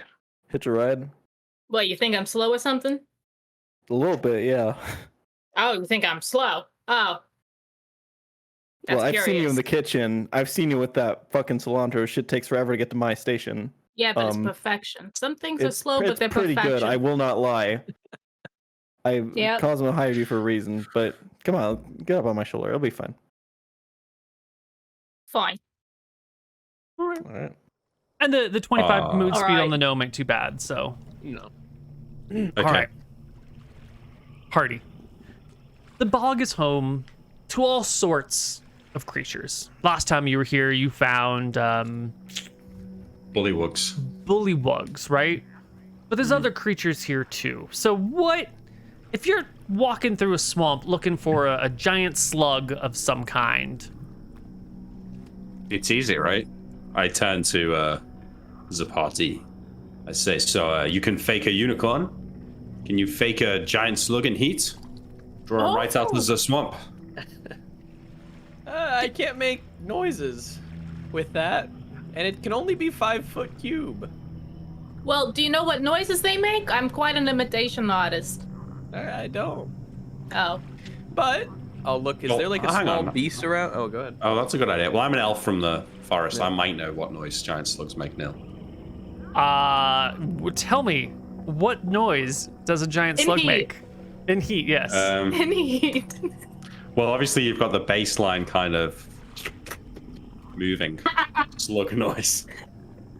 But then also, this particular breed of giant slug, when they're in heat, their like antennae thing like vibrate at a certain frequency, so there's just like a really erotic hum. Like, and it kind of sounds like an electric field because they're like acidic, right? You know, so so it's like a humming, but then like a sort of slithering, slurping noise as well. Got it. I will also do something real quick. Are there any small beasts around? Well, we haven't quite wandered into the swamp yet, right? It's We're a at the fucking edge of the talking swamp. mouse. But yeah, there's small beasts. There's a talking mouse. There's some squirrels over there. There's some When tadpoles we cruising. get to the swamp, then I want to ask that. Yeah, well, when you get to the edge of the Alright. swamp, you'll see there are, tadpoles in the water. There's fish in the water. There's frogs about. There's insects and mice and squirrels and shit. I'll talk to a small beast, probably a squirrel if I can, Mm-hmm. and I'm going to communicate with my racial, speak with small beasts, Mm-hmm. asking him, have they seen a big slug, giant slug? And this I think would be pretty easy to do through. Yeah. Yeah. The squirrel will emphatically bob its head up and down while it eats a pine cone. And I say like, that way. Squirrel just kind of looks out into the distance and kind of flicks its tail back and forth in a way that indicates that, like, the giant slug is in the beyond lands where I do not go. Like, it is beyond my travel path. Give him a gold coin. Give him a piece of cheese, not a gold coin. Squirrel tries to eat the gold coin, can't eat it, drops it to the ground, and goes back to the pine cone. And goes, hey, you call this a fucking reward? Hey, what the? I throw a piece of cheese down and we head off. Excellent. All right, the party begins to move through the swamp. Pokemon challenges. I am looking for a D20 from you. You know, I got those aplenty, Neil. There you go, 3. You wanted low, so there you go. Yeah, you said you wanted low right now. Damn. Yeah. Well, you implied it by the way you asked. You Did I? Yeah, Yeah, I think so. 100%. So if you actually wanted high, I think you should probably get to reroll. For sure. Well, a high was the desired result, actually. Yeah, so you probably should reroll. Yeah. You misled Yeah, him a kind of. little Yeah, you with your messed up. tone. I'm not trying to lie to you. Give me a high roll. Okay. All right. Yeah. What's this? I can't believe that worked. Well, That's he's gonna do it now. Well, I just know he's not going to do it. That's fine. You scared him, so he wanted to go middle of the range. Yeah, you were a little bit intimidating that second time. Oh, third time's a fucked charm. up. It was a little fucked up, actually. okay. Well, as you're wandering, journeying through the bog, you will see off in the not too distant area, there is a bullywug who has crawled out of the swamp and has perched itself on some land and seems to be ripping apart a small creature and eating it. Bullywug is maybe 150 feet away from you. Didn't we go into their fucking encampment and like kill the queen bullywug? Yes. Okay, so he should be scared of us. What does a bullywug look like? That's Fishman. a frogman. Okay. It kind of looks I like waved. Matthew DuPont. I waved to the ball. I waved to the bullywug. The bullywug, sort of stops its chewing when it realizes that something is waving at it, and stands up on its hind legs, stretching out to its full height, a spear in one hand, a shield on its back. I wave him over, and I show him like a bag. Is this a friendly wave or an intimidating wave? Like, is it a get over here right now before I eat your face, or It's is like it a a... persuasion wave. I feel Okay. like I'm not afraid of the bullywugs. No, but you know, you did boil one of the bullywugs alive in front of the other bullywugs, and that Because they story has attacked spread That's through true, the yeah. bullywug community. Let's say this is a persuasion one. If I try to intimidate them, they're just gonna fuck off because they're so far. Right. Okay. So the only thing I can do is like, come on. Well, 20. oh my god, that's a great persuasion check. Wow.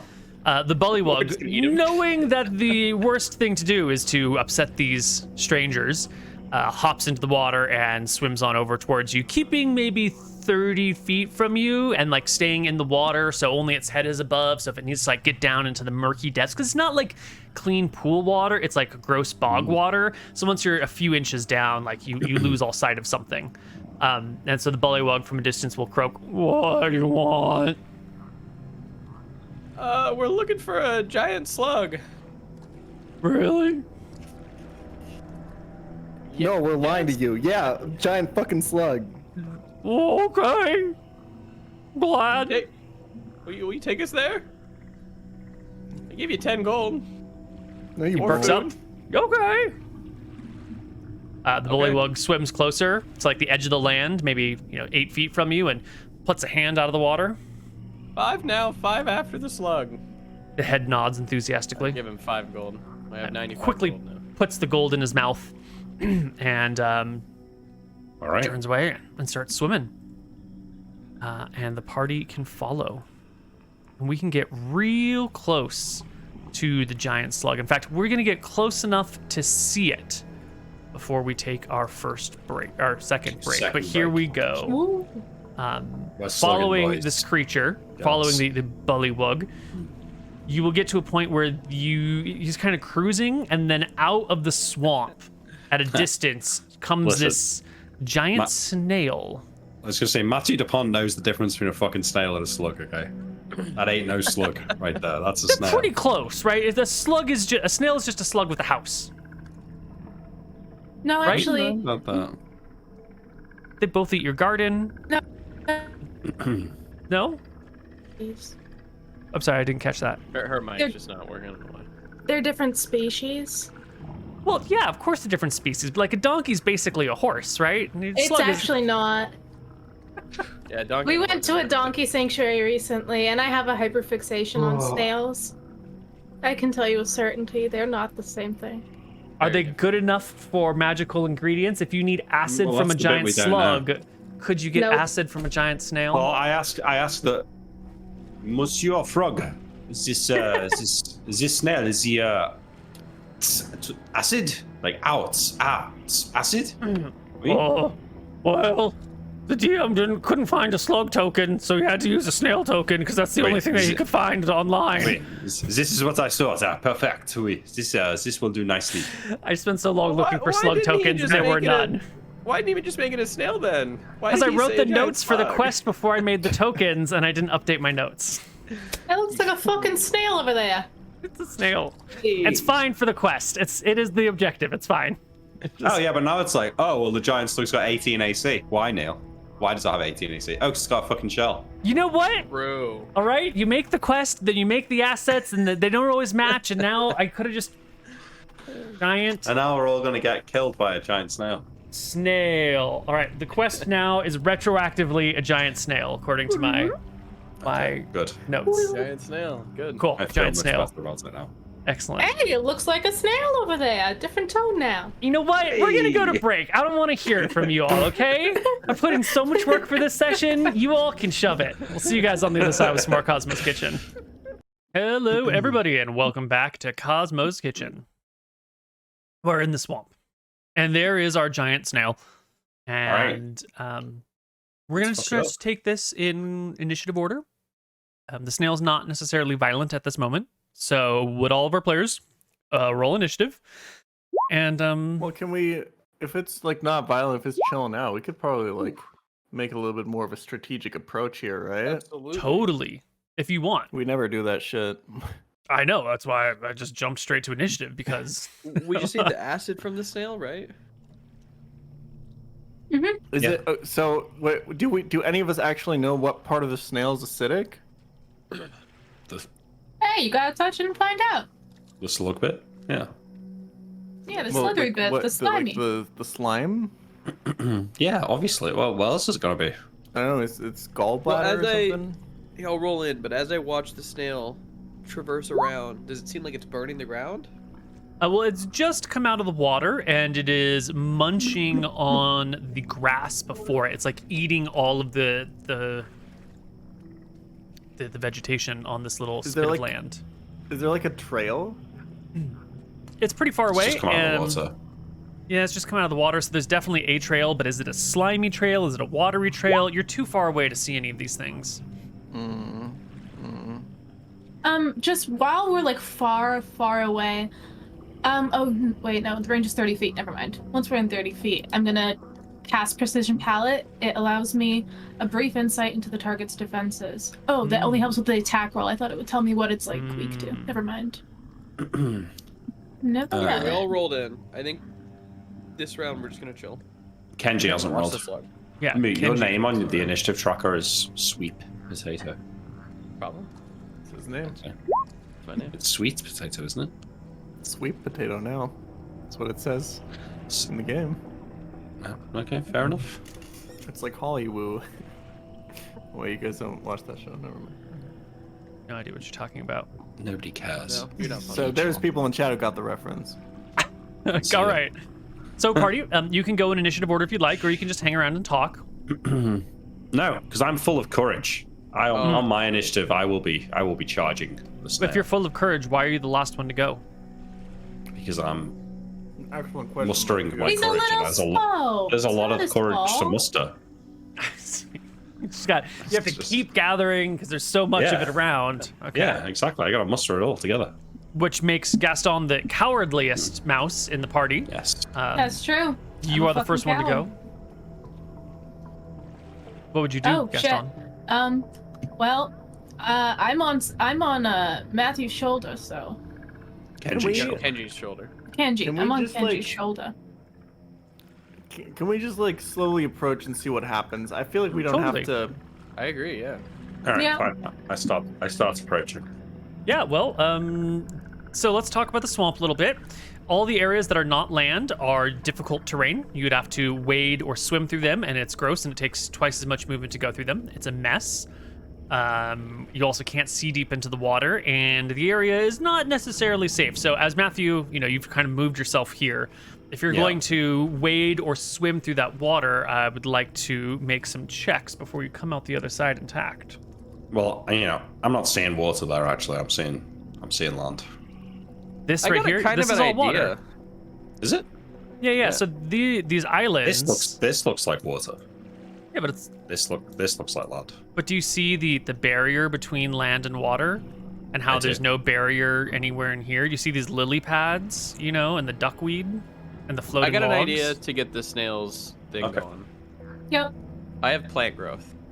Do you Oh, think yeah. you could just plant growth all around the snail, and then he'd have like quote unquote hard movement around him, so he would just spew his acid around to get rid of it, and then we could just go and pick up the acid? Once the acid is reacting with the ground, it'll be chemically changed, right? Perhaps. Yeah. We need to get it from the horse's mouth, so to speak. But we What could check watch do- and what see checks do you where want the now? acid's coming from, I guess. Yeah, no, do your check, sorry. Listen, Well- you have little courage. That's true. No, I will just roll to see if there's anything in the water, and in this situation, there was not. The water was fine. You crossed unimpeded. Kenji, you're also moving with your mouse friend, and I think the gnome is moving. Yeah, no move. All right, so we've Does, got a does little the closer. snail does it seem like it's noticing us at all, or No, it's just snailing about, eating some things, moving We do a from little one bit of spot to another. snailing. All right, I leap.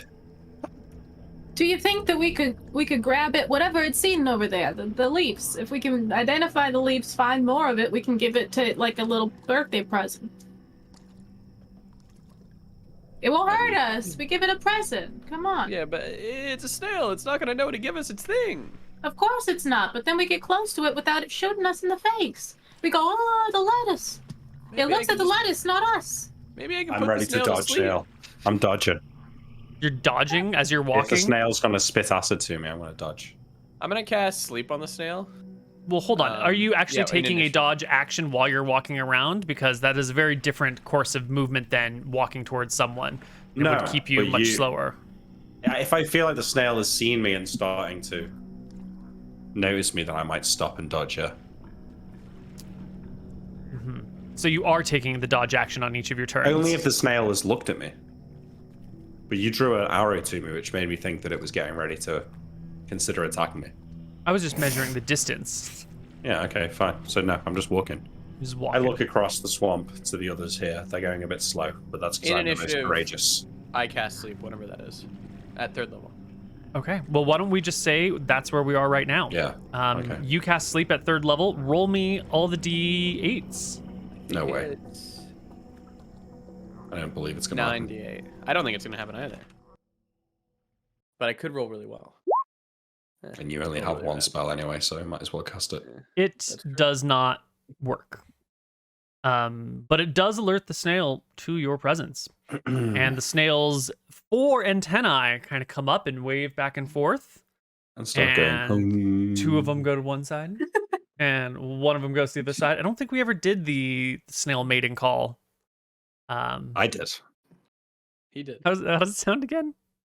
It's the antennae vibrating. If it's not Got making it. that noise with its mouth, you understand it's like the vibrations of the Right, antenna. right.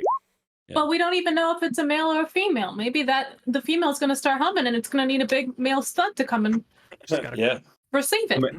It might even be like what's that thing where like other things vibrate at the harmonic Resonance frequency? frequencies. Yeah. So maybe it vibrates at the resonance frequency of the plant life that exists in the swamp here. So that when they're doing their like mating call, like all of the fucking little lily pads are vibrating and humming. That's sort of beautiful. Yeah. But the sleep spell goes off. The snail's antennas flick up and kind of go all over the place. 2 of them at Matthew, 2 of them at the other side of the swamp, and it becomes Matthew's turn. All right. What is its shell made out of? How the fuck would you know? It's snail shell. Usually it's calcium. Okay. I use a key point nail on Step of the Wind to let myself do the dash action for free and to double my jump distance. Wonderful. So I will leap across here like this. And then, double my jump distance. I reckon I can make that. Yeah, there's just rules for running versus standing jump distance. When you make a long jump, you cover a number of feet equal to your strength score. If you have 10 feet before the jump, standing long jump only goes half that. So what's your strength score? 8. So you can jump 16 feet if you have a 10-foot running start. Yeah. I I think I can do something like this. guess you were moving earlier. Yeah, why not? Why not? Okay. And then I don't stop here, so I jump again when I land. Over to here, and I That will attack the... is a little That bit you're not far. doing. You're gonna have to land in the water on that one. Okay, fine. I'll land there. Well, also, I would even say that he can't even jump the 15 feet there, right? For the 16 I don't know. feet, 'cause He's he got a doesn't get running start. Run and Yeah, I'm jump kinda and like jump. running You and do a jumping. running start and you do 1 jump. It's like a triple You have jump. a running start for another one? No, but it's like Doesn't that the seem a triple bit jump. weird? You It does. do one. Because imagine someone does this to us, Nick, and we're like, no. No. Think For about the fucking Olympics. second jump. No. In that Olympics event where they run and then they do like 2 little jumps and then they do like 1 big jump. That's Yeah, kind but of they're what on I'm that doing. I'm doing a hop, springboard jump. the whole time. I'm arguing for future campaigns here. Yeah, let me attack the fucking snail. Come on. Roll your check. I don't care if I land in the water. Just roll. I know. I roll the rolled my check. I have to look up what's in the water now. Can I ask? I've never had to use disguise self, but could I disguise myself as a snail? You are a mouse, so no. Maybe a baby snail. What if- No, I don't think. Yeah. Well, you well, had said maybe you it's into wanted that. the kitchen blending spell, so you blend in. It gives you advantage on stealth checks for an hour when you're in and among kitchen supplies and things. But That was a that's so spell that you had narrow. written. But that is a spell you wrote. And I gave it to ChatGPT you. wrote it for me, actually. Really? Well, Yeah. like the lawyer who used ChatGTP, you might find yourself in hot water. I found you myself in propose hot it. water. If you're like, hey, let's use these ChatGTP concepts, and then later God you're like, damn it. haha, sorry, get a water right now. No, is the answer. God damn. The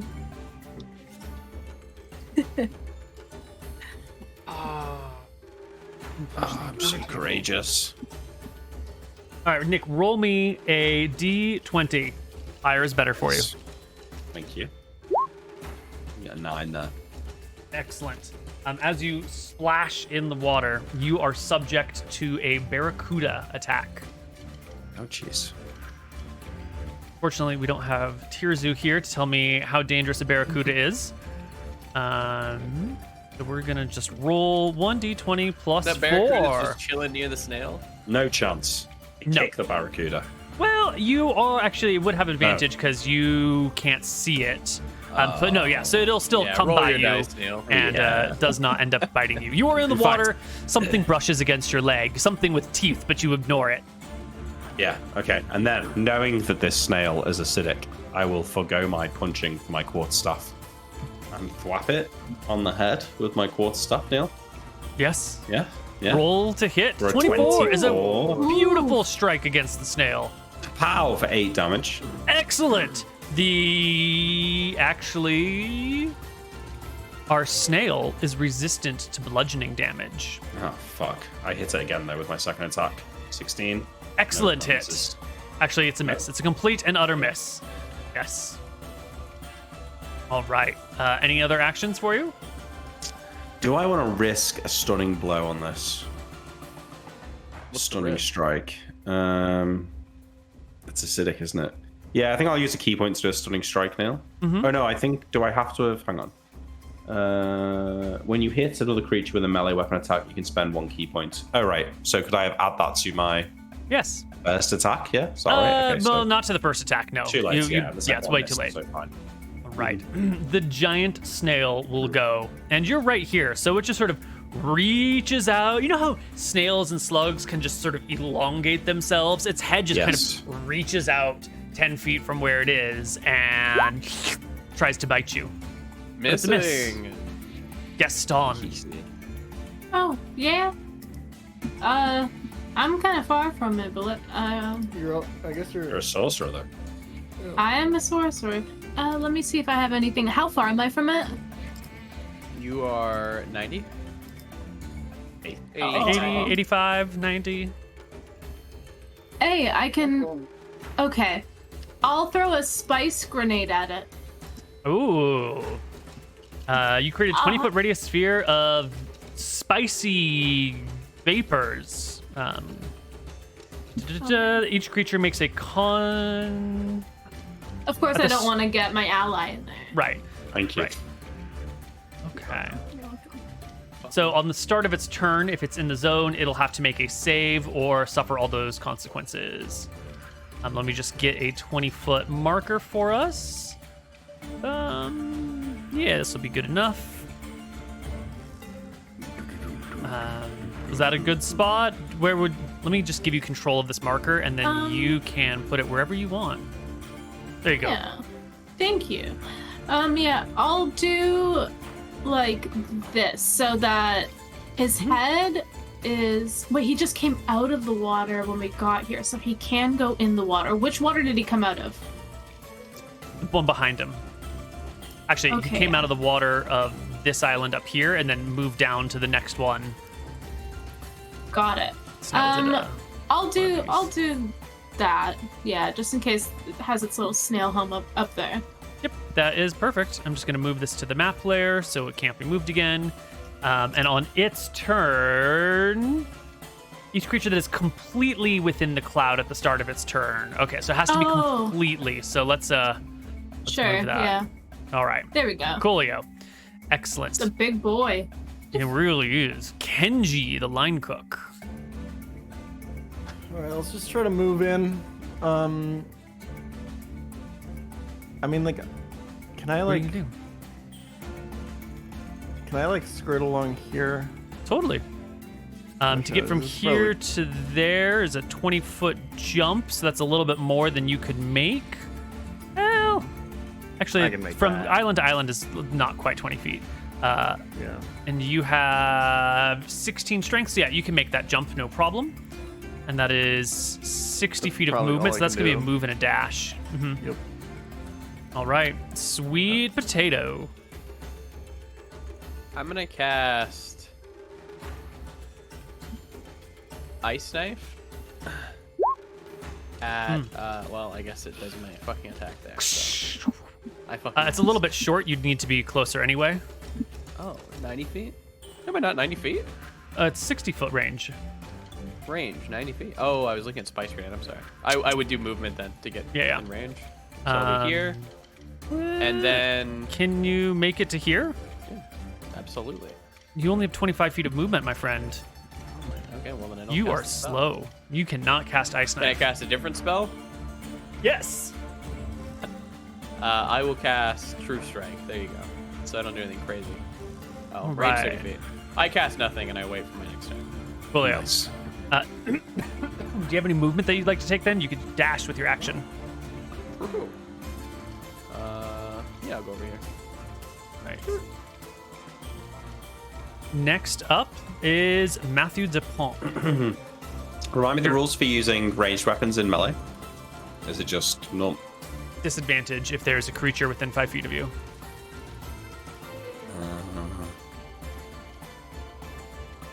Okay, I just attack it. 15 misses and 12 misses. Whoosh, whoosh. Your attacks are missing. The giant snail will go on its turn. It must make a Constitution saving throw against the poison. On a failed save, it spends its turn retching and reeling. Creatures that don't breathe or are immune to poison automatically succeed. Lucky for our giant snail, it is immune to poison. And so it ignores That's fucked up. the cloud. That is fucked up. Yeah. That's fucked up. Should have done a salt grenade. Should have Ugh. blown that fucker up. Yeah. Well, the giant snail has not been threatened by anything other than Matthew. And so once again, it will attempt to eat Matthew with a... Gonna roll another 11 nail. Oh shit. well, it did roll an Gotcha. 11, but it has +8 to hit. So, Damn it.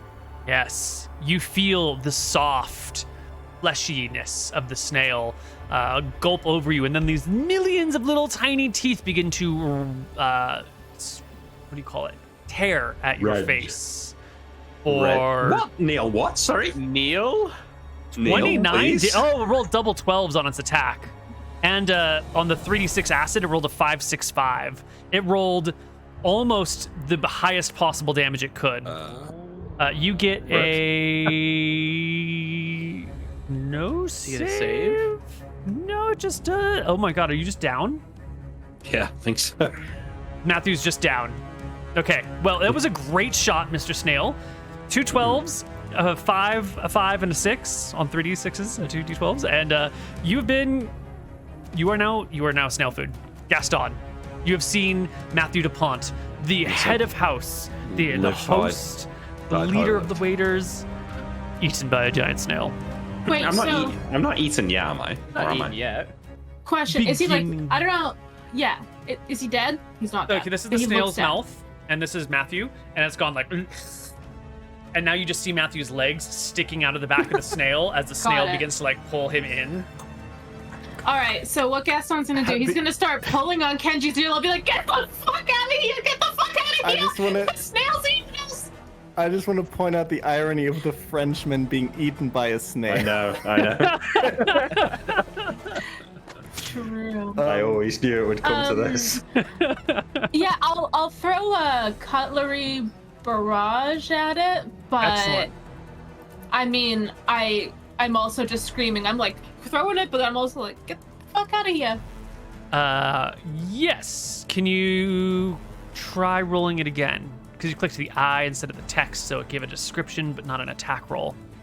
Oh, but it's a spell save anyway, so what does it matter? Well, no, it also Um, makes an attack roll. For Oh, 1d10. it does. Okay. 12 is a miss. Your knife or your cutlery barrage shatters across its hardened shell.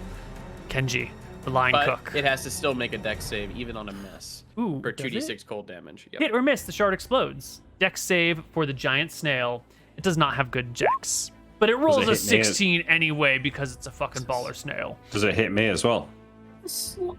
You're kind of engulfed by the fucking snail. Yeah, he's protecting you with his smushiness. You're dead next round, though. Creature within 5 feet of it. I don't know, roll me a d20, Nick. Roll high. Yeah, got cover is I'm what I'm happy to saying. die here. I Oh, think this is quite a funny way for him to die. So It was a pretty funny way. Yeah. All right, good. High is good for you. You are not affected. We'll just have to let you be eaten next round, slowly, That's fine. painfully. Line cook, Kenji. All right. Can I make my way over here into melee range? Totally. All right. Let's fucking roll some dice, boys. Gaston, Cut you this come with him. This motherfucker thing. out. Unwilling. I would like you to Yeah. know, Gaston screaming in your ear as you approach closer. We're gonna cut our boy out of here. Well, It's let's all see good. it. All right.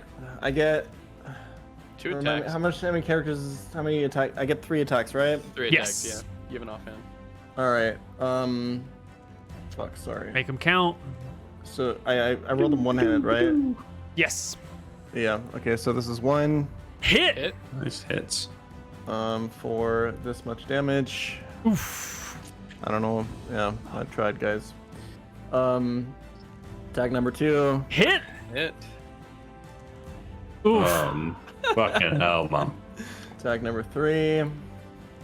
Ugh. Bernie. Missed. Clatters off the There's no- side of the creature. There's no fucking point in action surging if there's no way I can kill this thing. And Might as well. let's fucking do it. I action surge. I get 1 more attack, 2 more attacks. 1 more attack. Fuck it. You get to take the Boom. attack action again, so you get 2 Oh, so more you get attacks with two. your main hand. Yeah. Yes. 12 is a miss. And 15 is a miss. It's not looking great. Sweet potato. Okay, Matthew's I'm gonna try dying. something here. I'm It's a snail. Mm-hmm. It's a snail. I'm Yeah. gonna create a bonfire under it. Oh.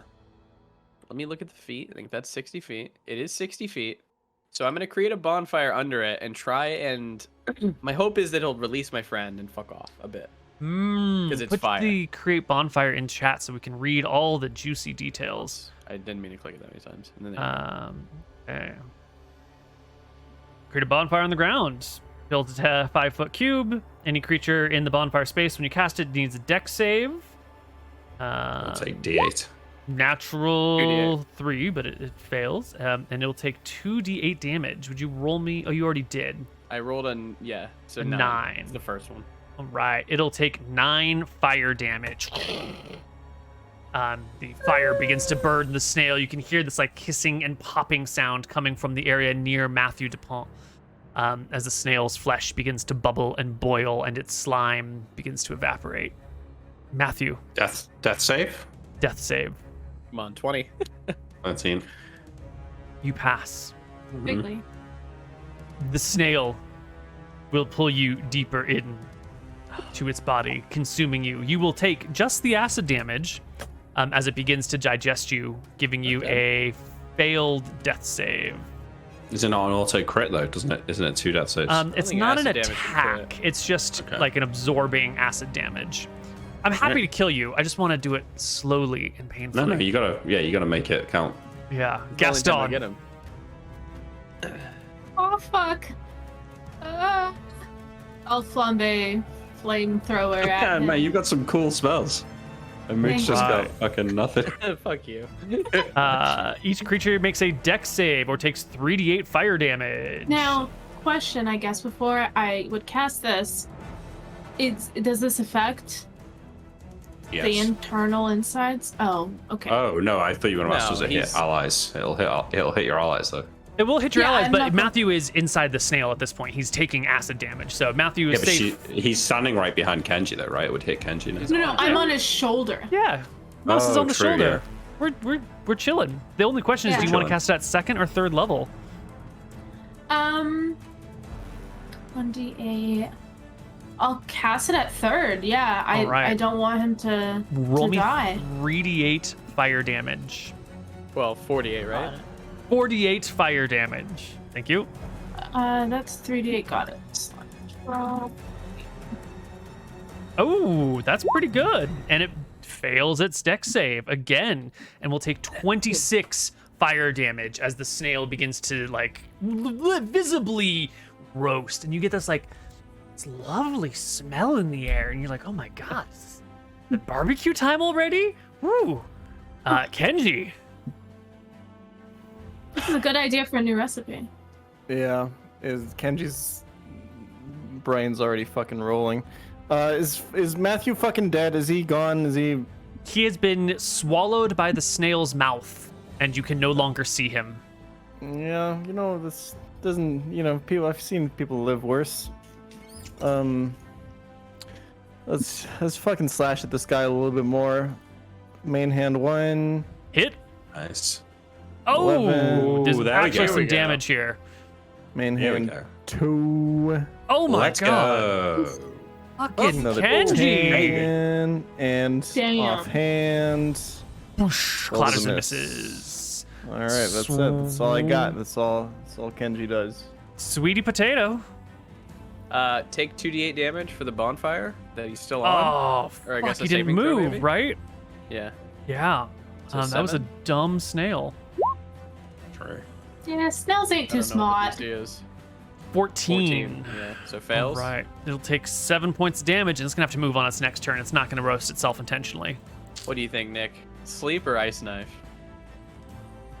Ice knife. I think I could get it though. Put Nick. that snail to sleep, babe. I think I could get Oh, it. mate. It's got like 80 H. It's got like, I reckon, 35 HP left. Still? Yeah. Fuck you. You roll bad. I'm doing ice knife, or I'm doing sleep. All right. So that's gonna be 98 because I'm casting it at my last 3rd level spell. All right. Okay. 98. Make him a good. 98. Not Nice. even close. No. Oh, baby. I told you, man. I've been looking at the HP and I thought we were near it. I thought this was like about like 30. Death save. No. Death save, Matthew. Let's go. Another pass. Still good. All right. The giant snail's turn. It is going to move off of this spot. It is taking fire damage. It is taking attacks from other creatures, and it has food. So the giant snail leaves, and it begins to snail its way Attack of into the water, opportunities? provoking attack of opportunities from an attack of opportunity from Kenji. How Kenji. fast is this snail? Can you really 20 move 25 speed. feet? It'll have to move and dash. Attack of opportunity. Hit. It's Another 10 10. more. Good 10 damage. The Can snail I do is one as well? well. You don't. No, you are too small. You don't have the reach to hit anything with a But I'm a weapon. sorcerer. Oh, it's only melee. It's only like melee. Yeah, it's like hitting them with your sword when they leave. Yes. The snail is now mostly submerged in the water. Any attacks against it have disadvantage because all you can see is like the top of the shell as it begins to get into the deeper parts of the swamp. Gaston. Good thing we got magic. Wait, do I take another death save, another failure on its turn? Acid damage? Yes, you will take a failure and you will take 3d6 acid damage, which doesn't kill you. But now you are 2 passes and 2 failures. don't Unless you even roll a know. 20, you are my dead. God. Oh my god. Unless someone can save you.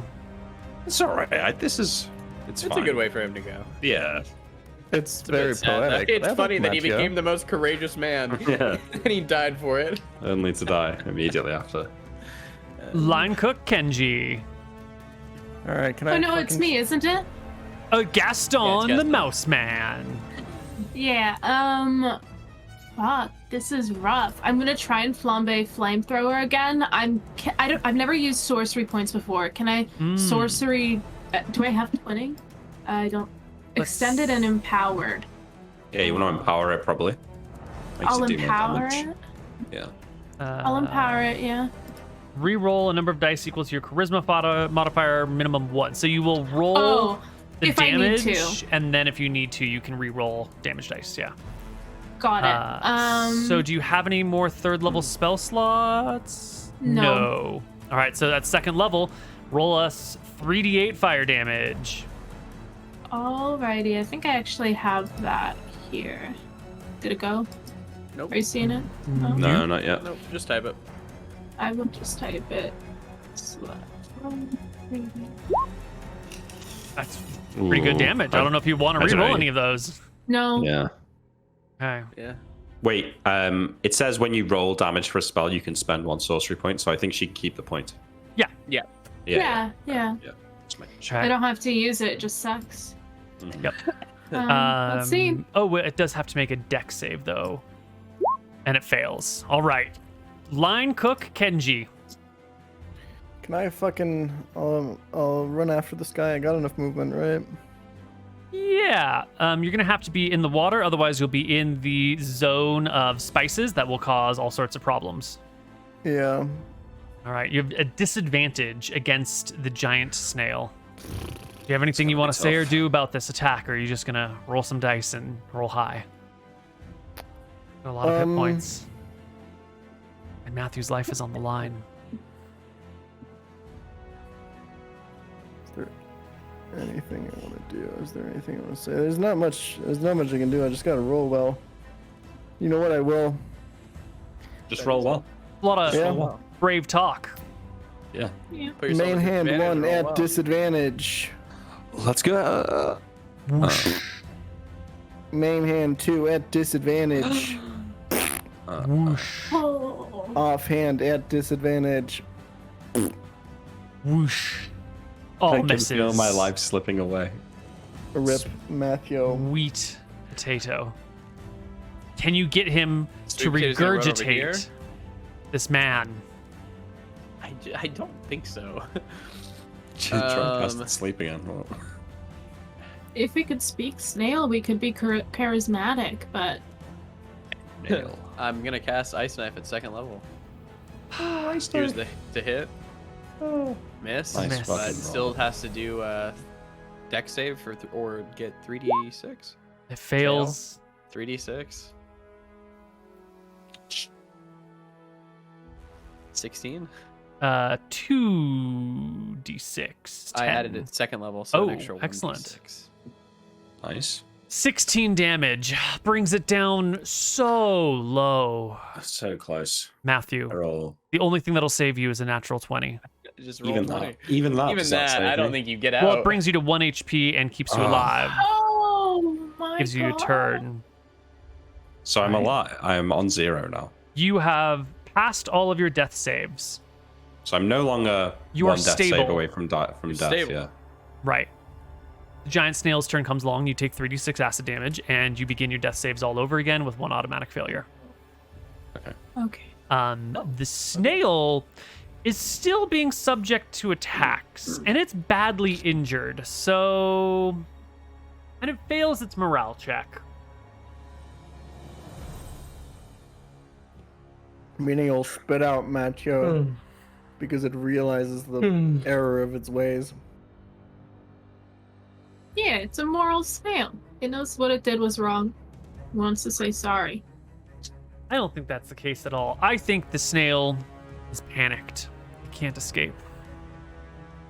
So it will turn.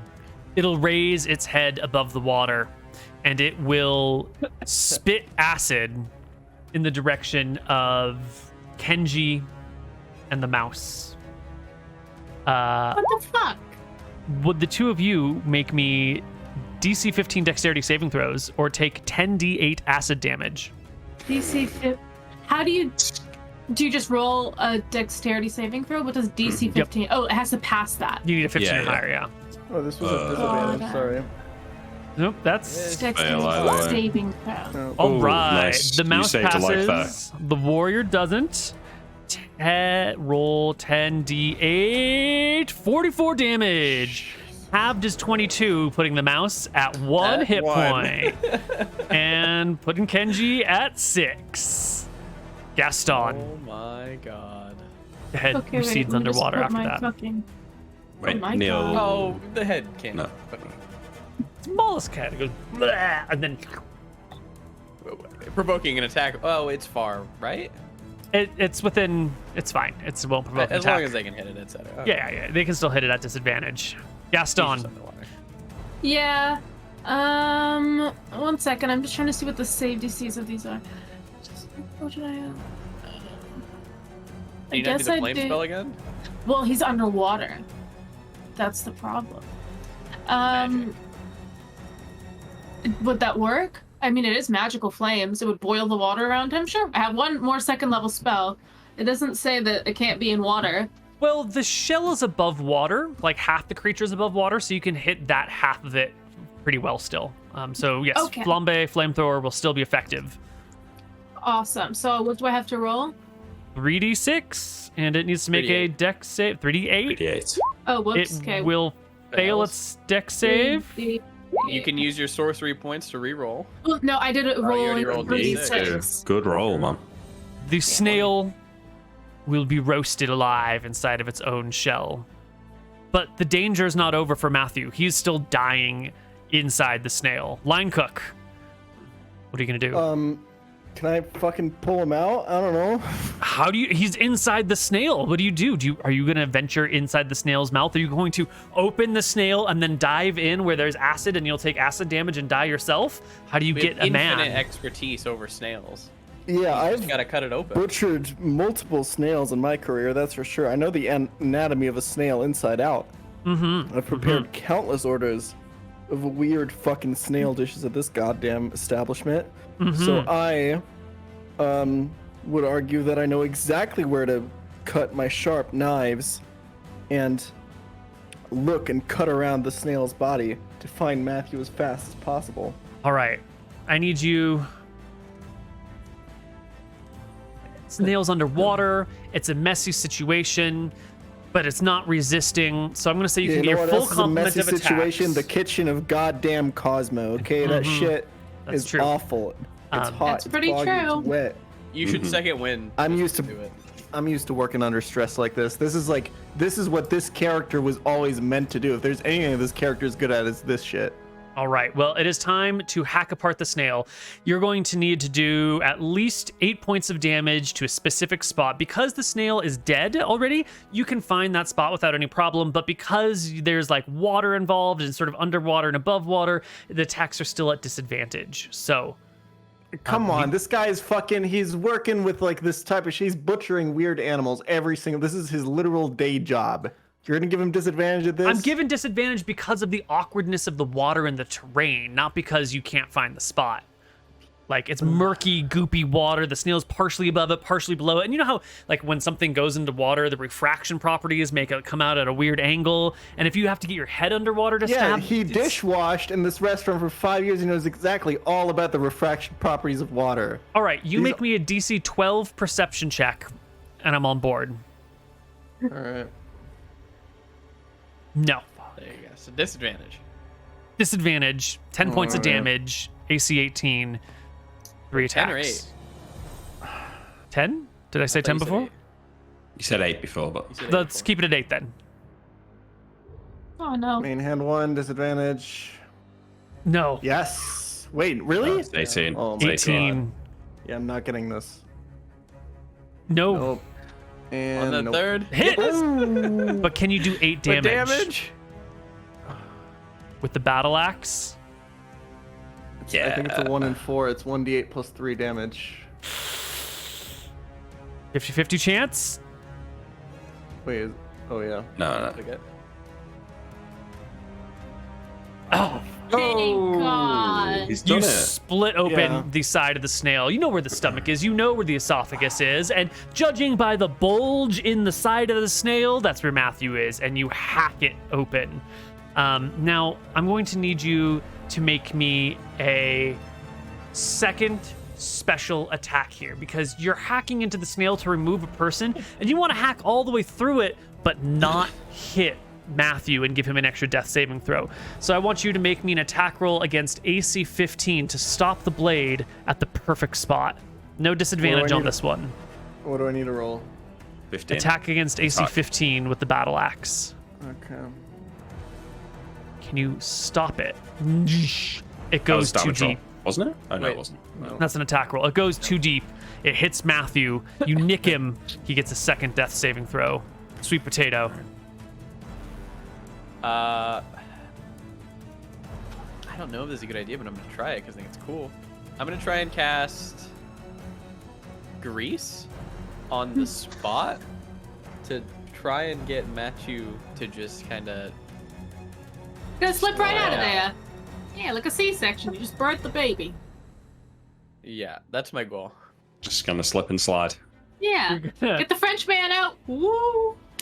I see where he hit. I see Matthew in there, kind of roasting, and I'm gonna grease it to try and make him slip and slide out.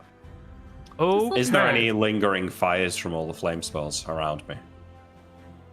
great question. Water, maybe. Probably not. I don't think a shell is very flammable. Okay. And the squishy mollusk part that might have been inflamed is underwater.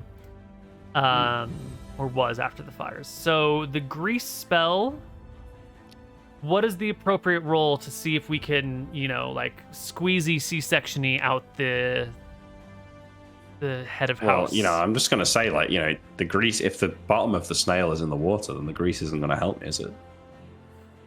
Well, It's a magical grace. Why not?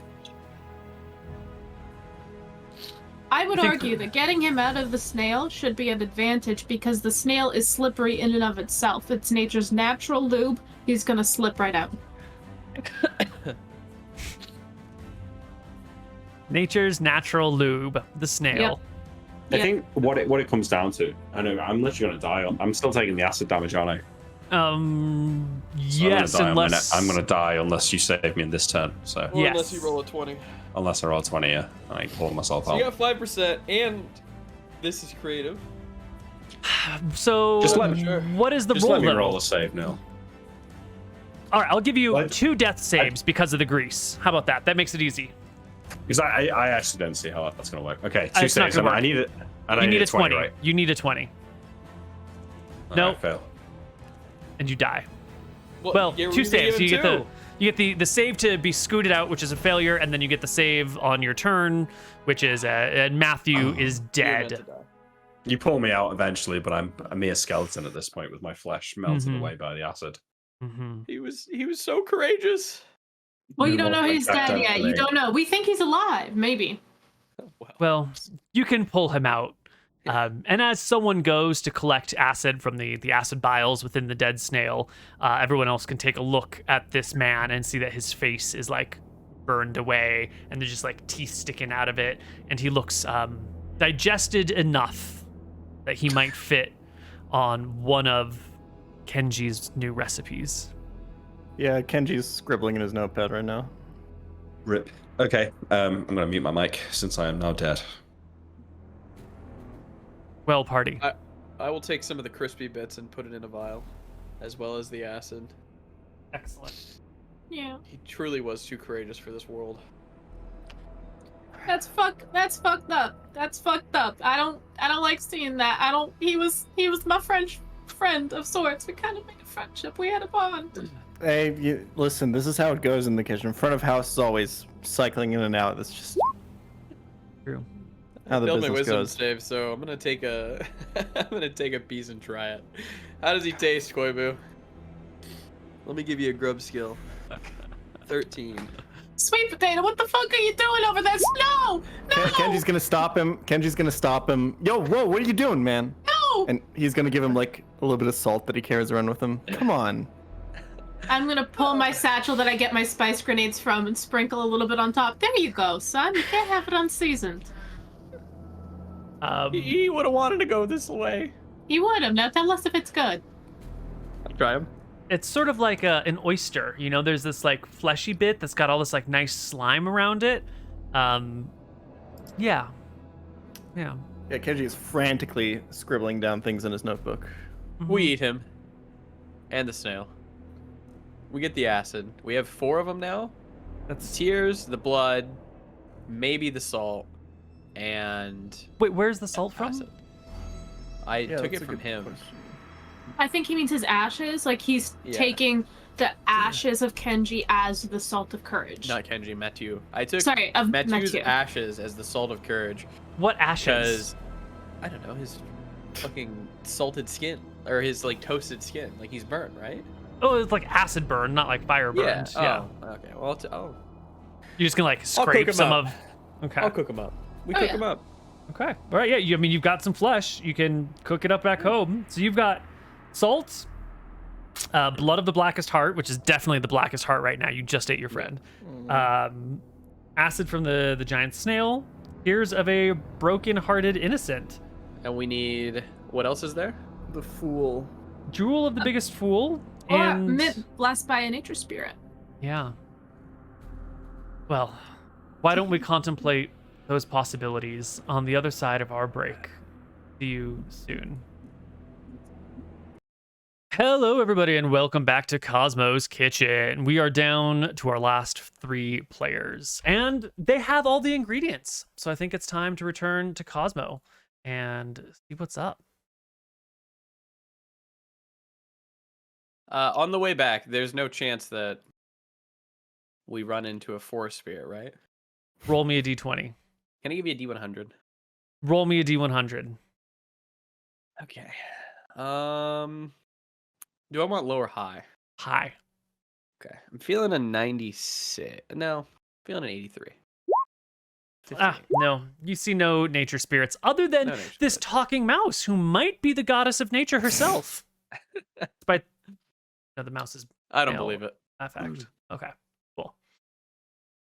Well, the party returns back to Cosmo's kitchen. Cosmo is deep inside the kitchen himself, preparing these new drinks, mixing the ice that he got from a different party that's from the highest mountains, and with the grain that was blessed by the spirit of the river over there, and he's got these other ingredients that he's putting together when the 3 of you walk on into the kitchen. Greetings, chef. Yes, peoples. What We you have? brought you we brought you something, chef. He goes over to take a look. We have 5 things. Well, I guess we have 4 things. This is a little lunch that we prepared of Mathieu. He roasted in the snail's stomach. And what did you use to season, Matthew? Kenji will push sweet potato aside and explain the exact process and the exact seasonings and everything. And Gaston will chime in and say the little seasonings that was in his pouch. and And like the temperatures and the Matthew process and is a wood elf. How would you season a high elf? everything. What is the difference between seasoning wood elf and high elf? Sweet potato will push Kenji aside. What if you're gonna need more oaky and spices of just the ground, whereas a high elf you're gonna be looking for. Gaston's gonna jump onto his shoulder and then put his little paw in his mouth and be like, high elves, they're good with the butter, all right? And you want to get like a mushroom consomme that would go really I'm gonna well try with and them. just toss the fucking mouse. Easy. Grab it Mouse has 1 and throw strength. Yeah. I grab the mouse and I just. Yeah, so we're gonna be focused on, if you want a high elf, you want more things up in the trees. I scurry back. What the fuck was that about? Does he try it? Yeah, we'll take a little bit of Matthew and Let me give you a chef's tool to see how good it is. yes. Can I do it at advantage because I had all my chef friends help me? Yes. Thank you. Here you go. 21.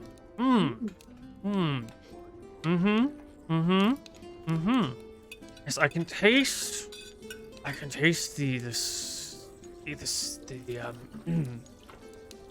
sourness of Rosemary. the acid.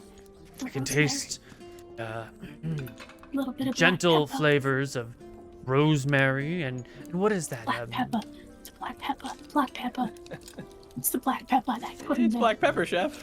Hey, I say I that. know Hey, what the flavors are. I don't need you, my apprentice, tell you know. Yes. Exactly. He You knows what don't it pair is. black pepper with wood elves. Wood elves Exactly. do not go with That's black what I told pepper. you. Wood elves was go what he with did. olive Told you oil. not to put Olive black oil pepper on and it. wood elves. Now What it's is sweet this? potato. Chef. All sweet potato. That's so stupid of him. I'll do better next time I have a wood elf. Where's the rest of him? Well, chef, unfortunately, in the battle with the snail, he proved himself to be not the greatest fighter, and maybe not even worthy of this kitchen, to be quite honest. He was a bit of a wimp on the battlefield. Well, He was courageous. He was very courageous. He was just stupid, and he was weak, and he couldn't even fight a fucking snail. He didn't even deserve it. I mean, He was so courageous that even though he was so weak and pathetic and shit at fighting that he died to a snail, he still charged forward. Chef, yeah. Can the most courageous man also be the dumbest fool? Oftentimes, those are very somewhat It similar. could be both. Well, then here you are. And I'll pull out the vial of his ashes that we burned over the fire. 2 in 1. This spice What is is good this? for it. He's the most courageous man. I said salt, fool. not ash. You don't make an margarita with ash around the rim. What the fuck is wrong with you? Have I taught you nothing? These fools there. They don't know. Salt? Shake my It's head. salt for a margarita. Who wants an ashy rim? Oh, by the gods. I'm the new apprentice. No, I chef, taught chef, you chef, well. Chef. What? We can fix this. Can you? Can you Yes. really? Yes. Chef, get these amateurs out of here. I have something to show you. Show me. And he will breathe deeply, sigh, and he will pull out his notebook. Mm-hmm. And he will show Cosmo. He will flip through it very, very calmly and confidently explain this menu that he's worked on. He'll go through all the details and everything. Chef, I've worked on this for a long time, and I've been in this kitchen, and it's been an honor to learn from you. And I would be more than honored if you allowed me to try this menu, maybe on a test night, or maybe just with the staff for one, or maybe you can just, I'll do it in all my time off, but I would be very honored if you'd let me try out this menu. Describe to me one of the meals, and is it the main course? Is it the dessert? Like, give me one component of this menu and describe it to us. Okay, so one component, it's one of the main courses, is the eye of a cyclops served whole. And if the cyclops is slaughtered in just the right way, with just the right magical tools, you can actually have a layer of the eye have an imprint of the last thing that the cyclops saw before it died. So you cut it open right in the middle, and like a geode, you open it up, and you see this picture that you can then present to the dinner guests, almost like a painting. And you Wow. can season the different parts of that imprinted image with different spices. Wow, that's very good. And what part of the dish is this? Is that of the 15 course meal is this? It's like one of the big main. It's like the first of the big main courses that is served up. Like there's a big break between all the appetizers and stuff like that, and then some drinks are brought out, and then there's a pause, and then this big dish is brought up by like 3 people lobbing the cyclops eye right, and then it's cut open at the table and then presented to everyone. You will overlook the situation, nod. This is very good. It's much better than someone bringing ash for the margaritas. Oh, look at Sweet Potato. Yeah, that was him. Saw Sweet him. Potato puts his head down. Well, And having presented this to Cosmo, Kenji will wipe some of the sweat off of his brow that's built up, fill it up in a vial, and hand it over to Cosmo. And here's the salt you were looking for, Chef. Hey, that's Yo. fucking smart. you're the most courageous one of all. Yes, Chef. I like your confidence. It'll do. Thank you, Chef. But it seems that Matthew is no longer with us. We're going to need a new front of house.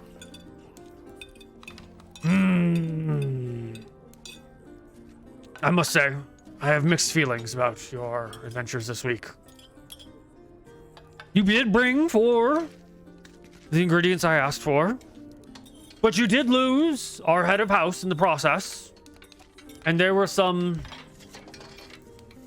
I expect my team to be working together. I expect my kitchen team to be a well-oiled machine, whatever a machine is, and to help each other out for the end product. And yet, when I asked Kenji how he would season this, one of you butt in, and another of you butt in, and then someone threw another person. The team was not working together. The team was clamoring over each other, each one desiring credit above the rest. And how can a kitchen work together when each person is trying to sabotage the rest of them? Imagine if our dishwasher left food on the plates just to snub the past chef. Imagine if imagine that, Kenny. Kenji will yell over to one of the dishwashers. Imagine if that fucking happened. It's just that we admire you so much, Cosmo. We just you're just the best chef around. It won't happen again. Listen, we're all buddy pals. So like, you're weak, and you think flattery will get you somewhere.